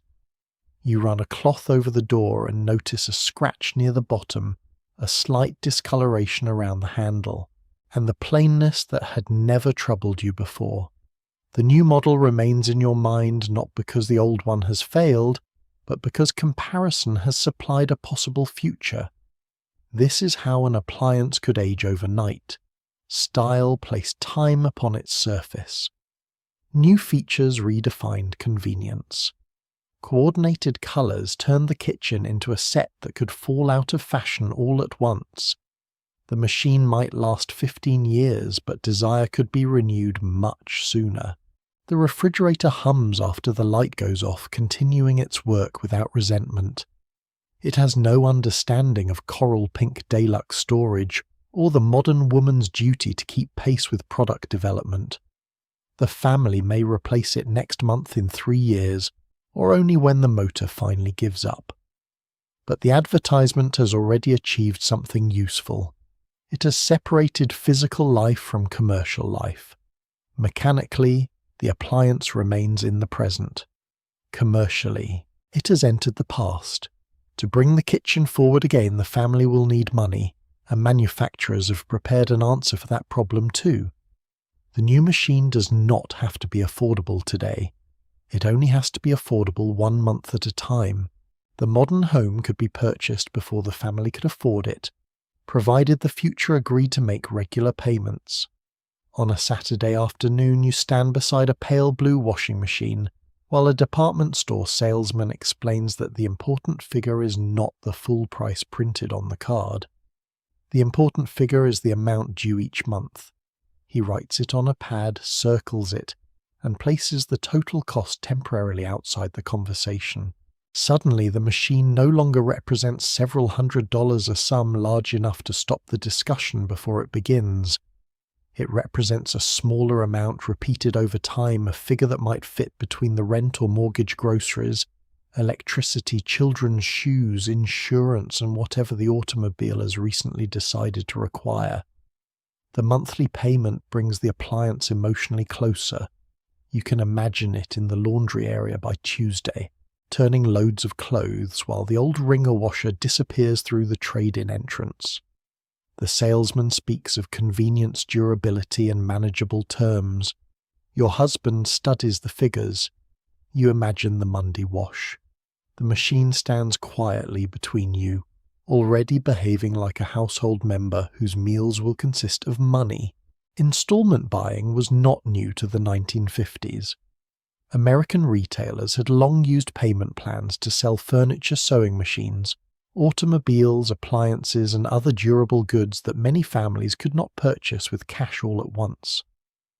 but the scale and visibility of consumer credit grew alongside the post-war market for televisions, refrigerators, washing machines, furniture sets, and automobiles. A family establishing a new household could need almost everything at the same time. The house itself might contain empty rooms, bare windows, and electrical outlets waiting for objects advertised as essential to modern living. Saving until the full cost of each purchase had been accumulated could delay the dream for years. Credit rearranged time. The family received the product now and paid from income not yet earned. This made real improvements available sooner. A mother no longer had to wait through several more years of exhausting laundry before acquiring a washer. A family could buy a reliable refrigerator before the old one spoiled another week's food. The television could enter the living room while the children were still young enough to sit before it together.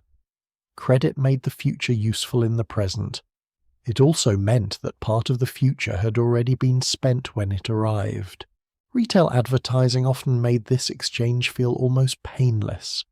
A large appliance appeared beside a surprisingly modest weekly or monthly figure. The words easy terms, low down payment, and convenient credit softened the distance between desire and ownership. A trade-in allowance reduced the price on paper, allowing the old machine to contribute to its own replacement. Special sales created urgency. The offer might end Saturday. The free accessory might disappear. The generous allowance could become less generous after the current promotion, as though the refrigerator market were governed by seasonal tides beyond human control. The customer was encouraged to compare the payment not with the full purchase price, but with the labor inconvenience or embarrassment the appliance promised to remove.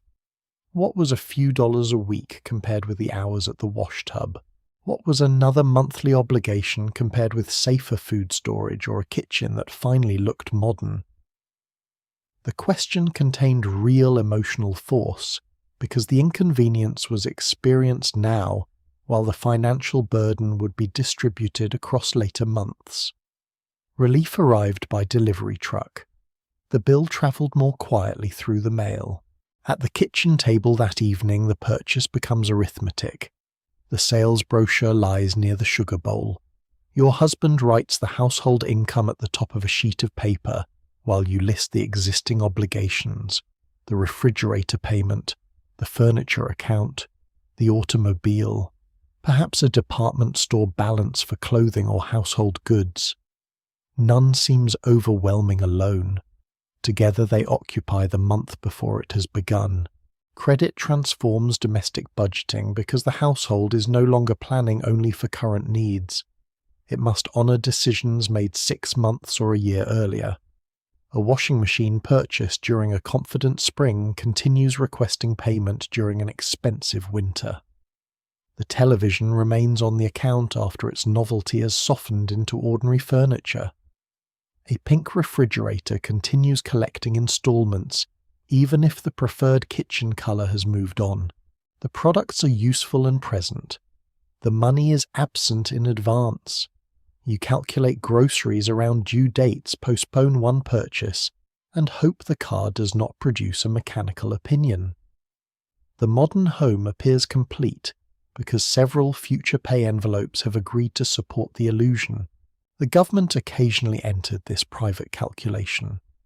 During periods of inflation, wartime production pressure, and concern about excessive consumer demand, federal authorities used Regulation W to control portions of installment credit.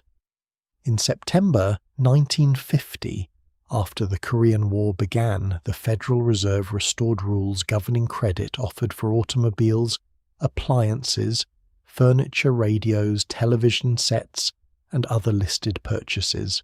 Requirements concerning down payments and repayment periods changed as policymakers attempted to restrain demand without ending consumer buying altogether. To the family in the showroom, these national economic concerns appeared as practical limits. More money might be required before delivery. The remaining balance might have to be paid within a shorter period. A monthly payment that had seemed manageable could rise when the repayment term contracted. The refrigerator was connected not only to domestic aspiration, but to war production, inflation policy, banking, retail finance, and federal regulation. You wanted a larger freezer. Somewhere in Washington, officials worried about the supply of credit and materials. The appliance stood calmly between these ambitions, equipped with adjustable shelves. Credit decisions also reflected the gender arrangement surrounding household money. A wife might perform most of the labor. The appliance was designed to reduce and possess the clearest understanding of its value. She knew how long laundry took, how often the old refrigerator needed attention, and which kitchen inconvenience had survived beyond its natural life. Yet the credit application store account or final approval could be directed toward her husband, especially when his wages supplied the documented household income. Salesmen sometimes treated the wife as the product expert and the husband as the financial authority. She selected the features, color, capacity, and practical arrangement. He was asked to sign. This division gave women substantial influence without always giving them equal formal control. Some wives maintained department store accounts or household credit in their own names, but practices varied by retailer-lender income, marital status, and local custom. The woman could be portrayed by advertising as the nation's great consumer, while still encountering a counter where purchasing power required someone else's signature. She was trusted to manage the home's contents. The paperwork was occasionally less convinced. For many families, installment buying worked as promised. Payments were made, the account closed, and the appliance continued serving the household long after the final receipt. Credit allowed ordinary earners to acquire durable goods that improved comfort, sanitation, food preservation, entertainment, and physical working conditions. It helped turn new houses into usable homes. The danger appeared when too many manageable payments gathered in the same month, or when income changed. Illness, reduced hours, unemployment, repairs, or an unexpected expense could turn a stable plan into a source of anxiety. Missing a payment risked fees, damaged credit collection efforts, or the loss of goods under some contracts. The appliance designed to relieve worry could become an object associated with the due date. A housewife might stretch food, delay clothing, or conceal concern while continuing to serve dinner beside the machine still being paid for. The neighbors saw the new refrigerator. They did not see the envelope behind the flour tin. Consumer abundance was visible. Its schedule of obligations remained private. The promise of easy credit was also distributed unequally. Middle-class suburban imagery suggested that every hard-working family could move steadily toward a complete modern home. In practice, access depended upon stable income, employment, geography, retail treatment, housing, creditworthiness as judged by lenders, and participation in institutions that did not treat all customers equally. Black families faced discrimination in employment, housing, finance, insurance, retail service, and other systems that shape both income and access to favorable terms. Working-class households might pay more through smaller stores, finance companies, or contracts carrying less attractive conditions. Rural families could face limited dealers and service networks. Renters might hesitate to purchase appliances unsuitable for the next apartment. A low monthly figure did not mean the same thing in every household, nor did every family receive the same offer. The advertisement showed the appliance entering an ideal home as though credit were simply another switch to press. For many buyers, the path included higher costs, refusal, restricted choices, or a careful decision to continue living without the product. Late that night, the brochure remains on the kitchen table. Perhaps the family will buy the washing machine. Perhaps the numbers will insist upon another year with the old one. The payment plan has done something important even if no contract is signed. It has transformed an impossible price into a possible routine. The appliance can now be imagined not as one enormous purchase, but as a row of smaller sacrifices extending into the future. This was how the post-war home accumulated its shining objects: one down payment, one trade-in, one account, and one carefully managed month at a time. The convenience was real. The debt was real too. Advertising preferred to photograph the day of delivery when the machine gleamed and the family gathered around it. Household life continued through every payment afterward. And while the national dream presented this abundance as broadly American, the next question is who appeared inside that dream who was expected to buy it, and who remained beyond the edges of the polished suburban kitchen. The dream kitchen had room for 2 ovens, a dishwasher, a turquoise refrigerator, and an island large enough to require its own weather report. What it often did not have was room for most American families. Open a mainstream magazine in 1956, and the woman standing beside the new range is usually white, married, youthful, and apparently supported by one comfortable income. Her suburban house is detached. Her counters are spacious. Her children are clean enough to approach upholstery without supervision.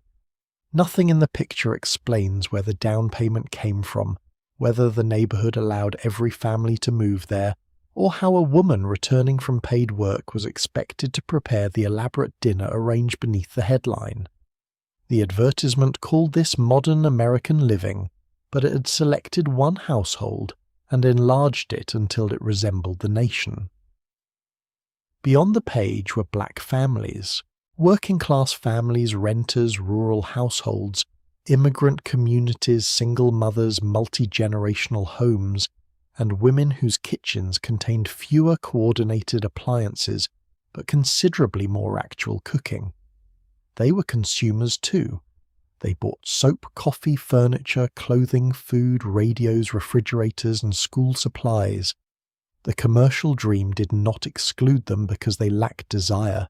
It excluded them because advertisers preferred an image of abundance that concealed the unequal conditions under which abundance could be purchased.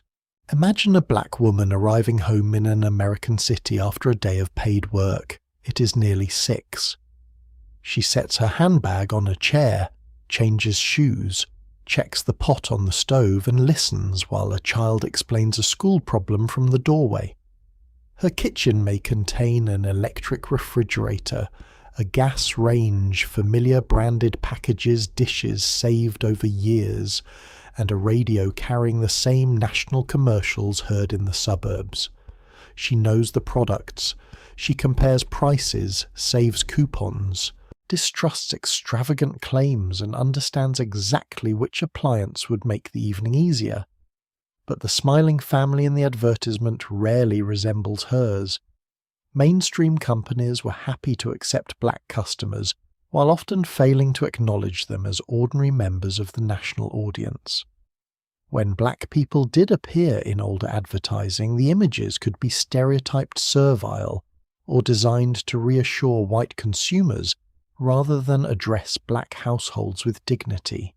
The black housewife could clean with the advertised detergent cook with the advertised shortening and save for the advertised refrigerator, while remaining invisible in the scene used to sell them. She was welcome at the cash register. Representation was apparently a separate department. The exclusion extended beyond pictures. The post-war consumer dream was built around access to housing, stable employment, favourable credit retail service, and neighbourhoods supplied with modern utilities and stores. These were not distributed equally. Federal local banking, real estate, and private practices helped maintain residential segregation and made many suburban opportunities easier for white families to obtain than black families. A family prevented from purchasing a home in a growing suburb did not merely lose access to a particular address. It could lose access to appreciating property, newer schools, larger kitchens, nearby shopping centres, and the favourable financing attached to the idealised household. Discrimination in employment limited income. Discrimination in credit could raise costs or close the transaction entirely. Department store clerks and salespeople did not always treat black shoppers with the respect automatically extended to white customers carrying the same money. The magazine presented appliance ownership as the natural reward for good planning. It did not mention that two equally careful families could meet different doors, different terms, and different definitions of creditworthiness. The refrigerator still had adjustable shelves. Society had adjusted the opportunity to purchase it. Black-owned media created a different visual and commercial space. By the 1950s, publications such as Ebony and Jet reached readers who were poorly represented in mainstream magazines and showed black professionals, families, entertainers, community leaders, fashions, homes, and consumer aspirations with a breadth rarely found elsewhere. Their pages carried reporting beauty advice, food culture politics, and advertising directed toward black readers as modern citizens rather than background figures. National brands gradually recognized the economic importance of this audience, sometimes creating special market campaigns or placing advertisements in black publications. This recognition could be both welcome and calculated. A company that ignored black customers in its general image might discover them when a sales report revealed sufficient purchasing power. Separate advertising acknowledged the market while also reflecting a segregated media system. Still seeing a black mother bride professional woman or family using a product could offer something. The mainstream dream kitchen withheld evidence that modern comfort, style, and aspiration did not belong exclusively to white suburbia. The reader did not need advertising to grant her ambition. The advertisement was slowly learning to catch up with the customer. Working-class families encountered a different distance between the advertisement and the kitchen. The television commercial might introduce a new automatic washer, but the household budget included rent, food, transportation, medical expenses, clothing, and wages that could change with hours, seasons, layoffs, or illness. A new appliance therefore competed not with another appliance but with everything else. Families bought used refrigerators, repaired old ranges, visited laundromats, shared equipment with relatives, saved for down payments, used layaway, and accepted furniture passed from one household to another. A mismatched kitchen was not necessarily evidence of poor taste. It could be a record of careful acquisition, one table from an aunt, one second-hand cabinet, a range purchased after 3 years of saving, and a refrigerator kept alive by a repairman who knew its motor personally. Advertising encouraged replacement when colours changed. Working-class households often preferred the older philosophy that an object had not completed its career merely because coral pink had become fashionable. The machine could retire when it stopped working.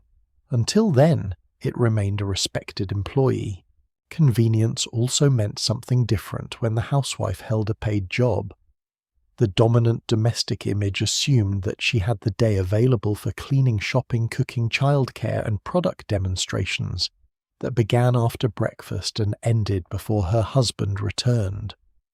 Many women did not live on that schedule, and black women had a particularly long history of participating in paid labour. Some worked in offices, factories, hospitals, schools, shops, laundries, agriculture, food service, or private homes. A woman employed as a domestic worker might spend the day cleaning another family's modern kitchen, operating their vacuum, washing their linens, or preparing their meals before travelling home to begin the same categories of work for her own household. The labour-saving appliance advertised to the white suburban homemaker could therefore be used by a black woman whose labour remained part of the machine's hidden operating system. The commercial praised the appliance for producing a spotless room. It seldom identified the person who had pushed it across the floor. None of this meant that black or working-class consumers rejected modern goods or existed outside consumer culture. Families desired reliable appliances for the same sensible reasons anyone did. less physical strain, safer food, cleaner clothing, more leisure, greater dignity, and the pleasure of owning something attractive. A washing machine could be especially valuable to a woman with paid work because her available hours were already divided. A television could bring news entertainment, music, sports, and national events into a crowded apartment as meaningfully as into a suburban living room. A new suite dining set, automobile, or refrigerator could represent years of saving and a deliberate claim to comfort in a society that routinely denied equality. Respectable appearance and a well-maintained home could carry additional weight for black families living beneath hostile scrutiny. Yet dignity should not be confused with obedience to advertising. Women compared prices, supported neighborhood businesses, joined cooperative buying traditions, reused containers, altered recipes, repaired clothes, and passed practical knowledge through families and communities. Consumption was not simply a desire to imitate the white magazine household. It was also an assertion that comfort, quality, beauty, and choice belonged to them. Black consumers could use purchasing power politically as well as domestically. Campaigns against discriminatory businesses reminded merchants that customers who were excluded from employment, insulted at counters, or segregated in public accommodations did not have to offer their money quietly. Boycotts and selective buying efforts connected the ordinary act of shopping to demands for fair treatment and jobs. Black newspapers, churches, civic organizations, and community networks helped circulate information about which businesses deserve support and which should be pressured. This changed the direction of persuasion. Advertisers usually asked how a company could influence the consumer. Civil rights activism asked how consumers could influence the company. A household purchase was still a practical decision about soap, food, clothing, or furniture, but it could also become part of a larger judgment about who received respect and economic opportunity. The commercial market liked to imagine the shopper as an individual choosing among packages. Communities sometimes reminded it that shoppers could compare notes. Late at night, kitchens across the country settle into different kinds of quiet. In one suburban house, the dishwasher completes its cycle beneath a coordinated countertop. In an apartment, a woman covers leftovers in a reused jar before preparing clothes for tomorrow's job. In a rural home, an older refrigerator continues working beside shelves of preserved food. In a black neighborhood, an ebony magazine rests near the telephone, showing a version of modern life the mainstream pages often refuse to see. None of these households is outside history. All are part of the consumer economy, though they enter it with different incomes, opportunities, barriers, and definitions of what counts as progress. The dream kitchen was never false simply because it was incomplete. New appliances could improve life. Attractive homes could bring pride. The falsehood was presenting one carefully selected family as proof that the opportunity had become universal. By the end of the decade, more Americans were beginning to question not only who appeared in the advertisement, but how the advertisement reached inside the mind at all. On the bookshelf, a new book with the unsettling title The Hidden Persuaders was preparing to suggest that the salesman was no longer standing at the door. He might already be somewhere behind the customer's own desires. The most unsettling advertisement was no longer the one that lied to you. It was the one that might understand you better than you understood yourself. In the autumn of 1957, you sit beneath a living room lamp with a newly published book resting across your knees. Its title, The Hidden Persuaders, sounds less like a study of advertising than the name of a respectable invasion. The television is off. A coffee commercial has recently assured the family that one brand can improve breakfast, marriage, and possibly the general emotional climate of the nation.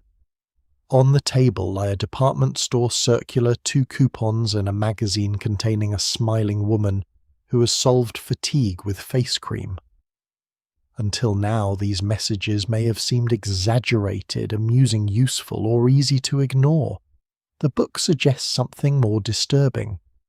Behind the cheerful package, the domestic demonstration, and the friendly question about whether your laundry is truly clean, researchers may be studying fears, memories, status, desires, and private insecurities that consumers cannot easily explain. The salesman is no longer merely knocking at the door. He's been reading reports about why you hesitate before opening it. Vance Packard's book brought motivational research out of agency offices and into public conversation. He described an advertising world increasingly interested in what lay beneath straightforward explanations of price and usefulness. Why did one package feel trustworthy? Why did a woman reject a convenient food even when it saved time? Why did a family want a larger automobile, a newer refrigerator, or a product connected to social approval? Researchers used interviews, psychological interpretations, word associations, images, and other techniques to search for emotional motives that ordinary questionnaires might miss. Packard presented these efforts as part of a troubling attempt to influence people below the level of fully conscious judgment. His examples gave readers the feeling that no preference was innocent. A shopper might believe she liked a product's flavor, while an analyst explained that she was actually purchasing security status, childhood comfort, maternal approval, or a more attractive relationship with her own kitchen. The consumer chose the coffee. The researcher claimed to know why. This reversal of authority was deeply irritating. It was one thing for an advertisement to recommend a brand. It was another for the advertiser to announce possession of the secret reason you would agree. At the breakfast table, the book changes how familiar messages sound. The cereal commercial no longer appears to be selling only cereal. Perhaps it is selling reassurance that the children are healthy and accepted. The automobile advertisement may be offering mobility but also success visible from the curb. The appliance demonstration promises convenience while attaching the machine to modern womanhood and family gratitude. None of these connections is imaginary. Products do carry social meanings, and people routinely purchase objects for reasons beyond their basic function. A dress provides warmth and public identity. A dining table holds plates and family memory. A refrigerator preserves food and announces the household's financial position. The question is not whether emotional meaning exists. The question is who gets to use it, how deliberately, and with what degree of honesty. Once the advertiser studies the anxiety that a woman feels about disappointing her family, does the resulting advertisement merely understand her? Or does it enlarge the anxiety so the product can arrive as relief? The distinction is difficult to inspect from the sofa. The commercial remains cheerful. Cheerfulness has excellent legal counsel. The industry did not operate with a single secret manual, and motivational research did not turn consumers into obedient machinery. Interpretations could be speculative, contradictory, or dressed in scientific language more impressive than the evidence beneath it. A few interviews could produce sweeping claims about millions of shoppers. Researchers might discover the motives they expected to find. Advertisers still launched products that failed campaigns that annoyed viewers, packages no one understood, and slogans remembered mainly because families enjoyed mocking them. If psychological research had granted perfect control, every new detergent would have conquered the market, and every unpopular frozen dinner would have become a national tradition. Price, taste, habit, income, product, quality, availability, family preference, and plain stubbornness continued to interfere. The consumer remained capable of saying no, choosing the cheaper brand, repairing the old appliance, or deciding that the advertisement's ideal woman looked exhausting. Packard's warning was powerful, not because advertisers possessed magical control, but because they were investing money and professional skill in learning how to make persuasion feel personal, natural, and difficult to identify as persuasion. For the housewife, this suspicion complicated the small pleasures of buying. A new lipstick could be enjoyable. A better washing machine could transform a punishing routine. Packaged food could rescue an impossible evening. A coordinated kitchen could be beautiful. And a television commercial could introduce a genuinely useful product. Must every desire now be treated as evidence that someone on Madison Avenue had placed it there? That conclusion would give advertisers more power than they deserved. Women had preferences before agencies measured them. They wanted comfort, beauty, efficiency, novelty status, and relief, because these were ordinary human desires, not corporate inventions. Advertising worked most effectively when it attached itself to something already present. It did not create maternal concern from nothing. It connected a cereal or soap to that concern. It did not invent embarrassment, hospitality, romance, or fear of judgment. It selected them, polished them, and placed a brand nearby. The manipulation lay less in producing an entirely new emotion than in repeatedly directing an existing emotion toward consumption. The river was already flowing. Advertising built signs explaining which commercial bridge a responsible woman should use. The book also encouraged readers to reconsider the friendly language surrounding consumption. Advertisers had spent years describing shopping as freedom. The supermarket offered choice. Credit brought the future closer. Television introduced modern products. Market research listened to the consumer. All of this could be true. Yet listening was not neutral when the purpose of the conversation was to improve the next sales argument. The depth interviewer who asked about your childhood kitchen might appear sympathetic because sympathy produced richer answers. The company that invited complaints could improve its product while learning which frustration carried the greatest emotional pressure. The homemaker's voice entered the commercial system, but it did not control what happened afterward. Her memory might become a slogan. Her embarrassment might become a headline. Her desire for rest might become an advertisement showing that a machine would give her more time to serve the family elsewhere. The system listened carefully and returned the information in a form designed to reopen the wallet. This was responsiveness with a cash register at the end. Public anxiety grew because persuasion seemed to be moving away from visible claims that could be argued with. A statement about price could be checked. A claim about capacity could be measured. A promise that a cleanser removed a particular stain could be tested against the bathtub. Emotional suggestion was more elusive. How did you dispute an image connecting a new appliance with family harmony? How did you challenge the implication that a fresher face protected romance, or that a branded meal created happier children? The advertisement could deny making any such promise. It had merely arranged the photograph, selected the expressions, written the headline, and allowed the viewer to reach the conclusion independently. The consumer supplied the final sentence, which made the message feel partly self-authored. Packard's warning gave readers a vocabulary for that uneasiness. They began to see persuasion not only in what advertisements said, but in the settings, symbols, fears, and aspirations surrounding the words. The smiling family was no longer decoration. It was part of the argument. Advertisers and their defenders could reasonably reply that all communication appeals to emotion. A political speech, church sermon, charity request shop window, and family conversation might all use stories, symbols, repetition, hope, or fear. A plain factual advertisement was itself a designed message choosing which facts deserved attention.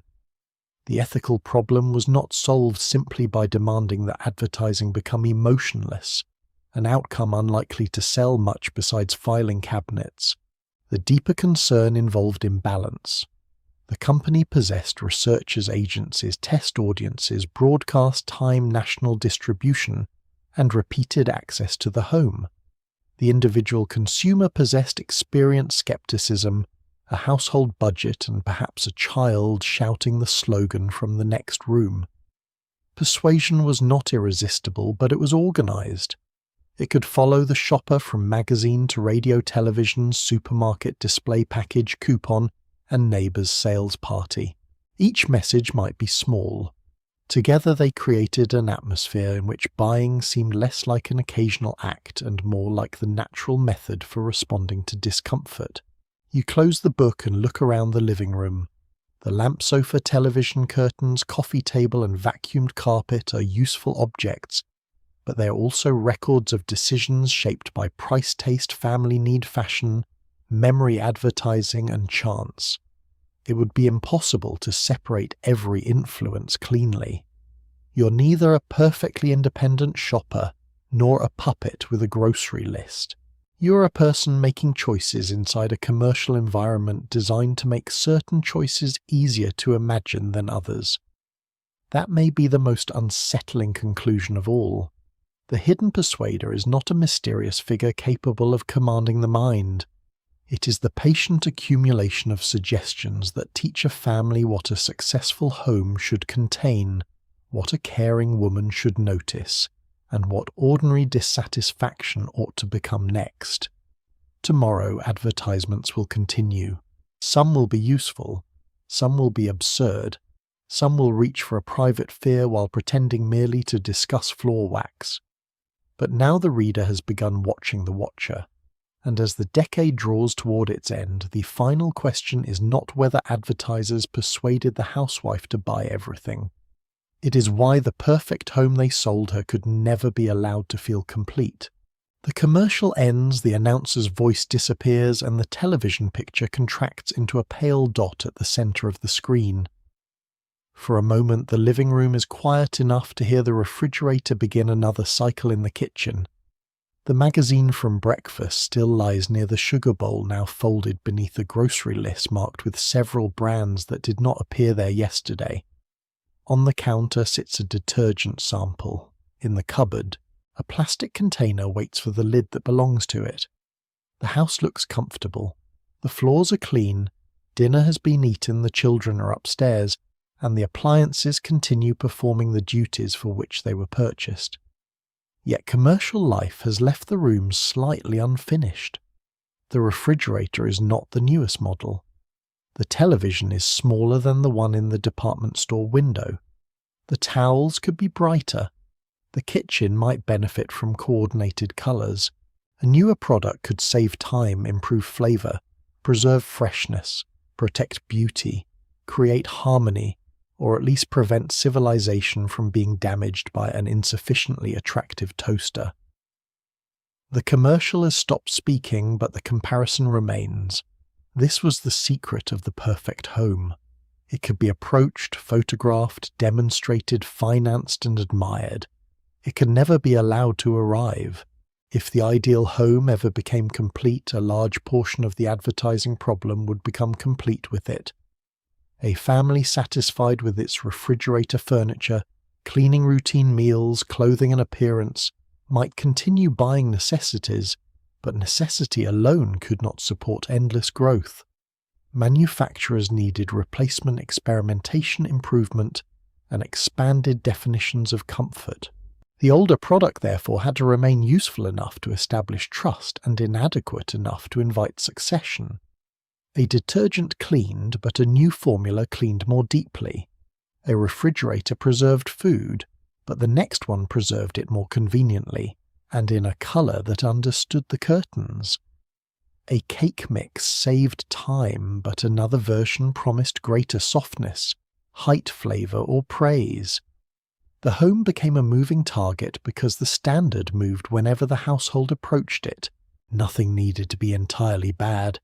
It only needed to become slightly less good than the new possibility. This was more persuasive than telling families that everything they owned was worthless. People resisted insults. They responded more gently to improvement. The advertisement did not destroy satisfaction all at once. It placed a small crack in it and allowed the next product to shine through. The housewife stood at the centre of this moving ideal because the home was presented as both her responsibility and her public work. The family might own the house together, but its visible condition often reflected upon her. The cleanliness of a collar, the variety of dinner, the freshness of a room, the contents of the refrigerator, the children's appearance and the attractiveness of the woman herself could all become evidence that she was succeeding or falling behind. Advertising offered products as assistants, and many products genuinely assisted. A reliable washer could reduce brutal physical effort. A freezer could protect food and simplify planning. Prepared ingredients could rescue a crowded evening. Cosmetics could provide pleasure and self-expression. Plastic containers could preserve leftovers without requiring an unstable architecture of plates. The problem was not that women wanted useful or beautiful things. The problem was that commercial messages repeatedly attached those things to moral and emotional obligations. Purchase the product, and you were not merely buying convenience.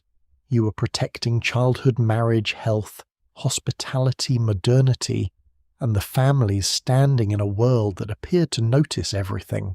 This pressure did not produce identical results in every woman. Some found genuine enjoyment in new appliances, recipes, colours, fashions, and household improvements. A bright kitchen could be a place of pride rather than imprisonment. A new washing machine could feel like liberation. A carefully chosen table setting could express creativity. Women were not blank pages upon which agencies wrote instructions. They compared claims with experience, rejected bad products, laughed at ridiculous advertisements, switched brands, saved money, repaired machines, exchanged advice and adapted commercial goods to lives the manufacturers had not imagined. They added their own seasoning to packaged recipes, kept old appliances long after the model changed, and reused containers for purposes that would have surprised the product designer. They could want consumer goods without accepting every promise surrounding them. Desire was not evidence of foolishness. Sometimes the advertised product solved exactly the problem it claimed to solve. Sometimes it solved a different problem. Sometimes the problem remained, now accompanied by monthly payments and a kitchen object requiring specialized cleaning. The ideal was also never available equally. The perfect suburban household pictured in national advertising depended upon income, housing, access, credit, employment, utilities, transportation, and stores willing to treat customers fairly. Black families, working-class families, renters, rural households, immigrants, single women and women holding paid jobs often lived at a greater distance from the commercial picture, even while buying the same brands and hearing the same promises. Some were excluded by discriminatory systems. Others simply had no interest in reorganizing life around a kitchen designed for a magazine photograph. The universal American home was not universal, and the universal housewife was not a real woman. She was a commercial composite built from selected anxieties, ambitions, duties, and purchasing habits. She never became tired at the wrong moment. Her children accepted fortified cereal with gratitude. Her husband detected improved coffee immediately. Her laundry emerged brighter than daylight. She existed because real women could be compared with her indefinitely. She had no budget, no stubborn machinery, no conflicting obligations, and no need to sit quietly for 10 minutes without improving anything. This gave her a considerable advantage. By the end of the 1950s, the commercial system surrounding the home had become extraordinarily skilled. It could study consumers, test language, design packages, sponsor entertainment, demonstrate products, arrange shelves, offer samples, distribute coupons, encourage installment credit, and turn neighbors into sales networks.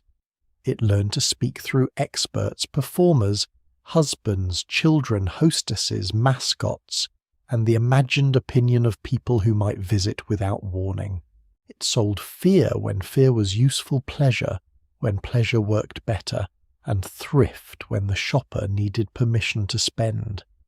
It promised individuality through mass-produced products and belonging through familiar brands. None of these methods guaranteed obedience. Advertising remained persuasion rather than command. But it changed the atmosphere of ordinary life. A woman could move from breakfast table to laundry room supermarket, beauty counter living room, and neighbour's party while encountering different versions of the same suggestion. A better self and a better family were available just beyond the next purchase. The legacy did not end with the decade. Many of the methods became so ordinary that later generations stopped noticing how carefully they had been constructed. New products still arrive by creating new standards. Convenience still produces additional expectations.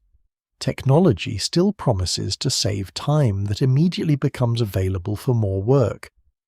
Packages still compete for attention. Familiar brands still borrow trust from repetition. Children still become enthusiastic representatives of products they do not intend to finance.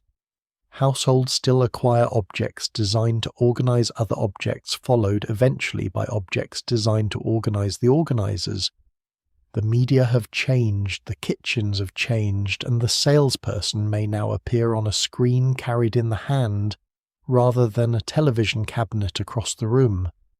Yet the old emotional machinery remains recognizable. "You are doing well," the message says. "You deserve improvement. Your family deserves improvement. The improvement is conveniently available for purchase." Still, it would be too simple to remember the women of the 1950s only as victims of advertising.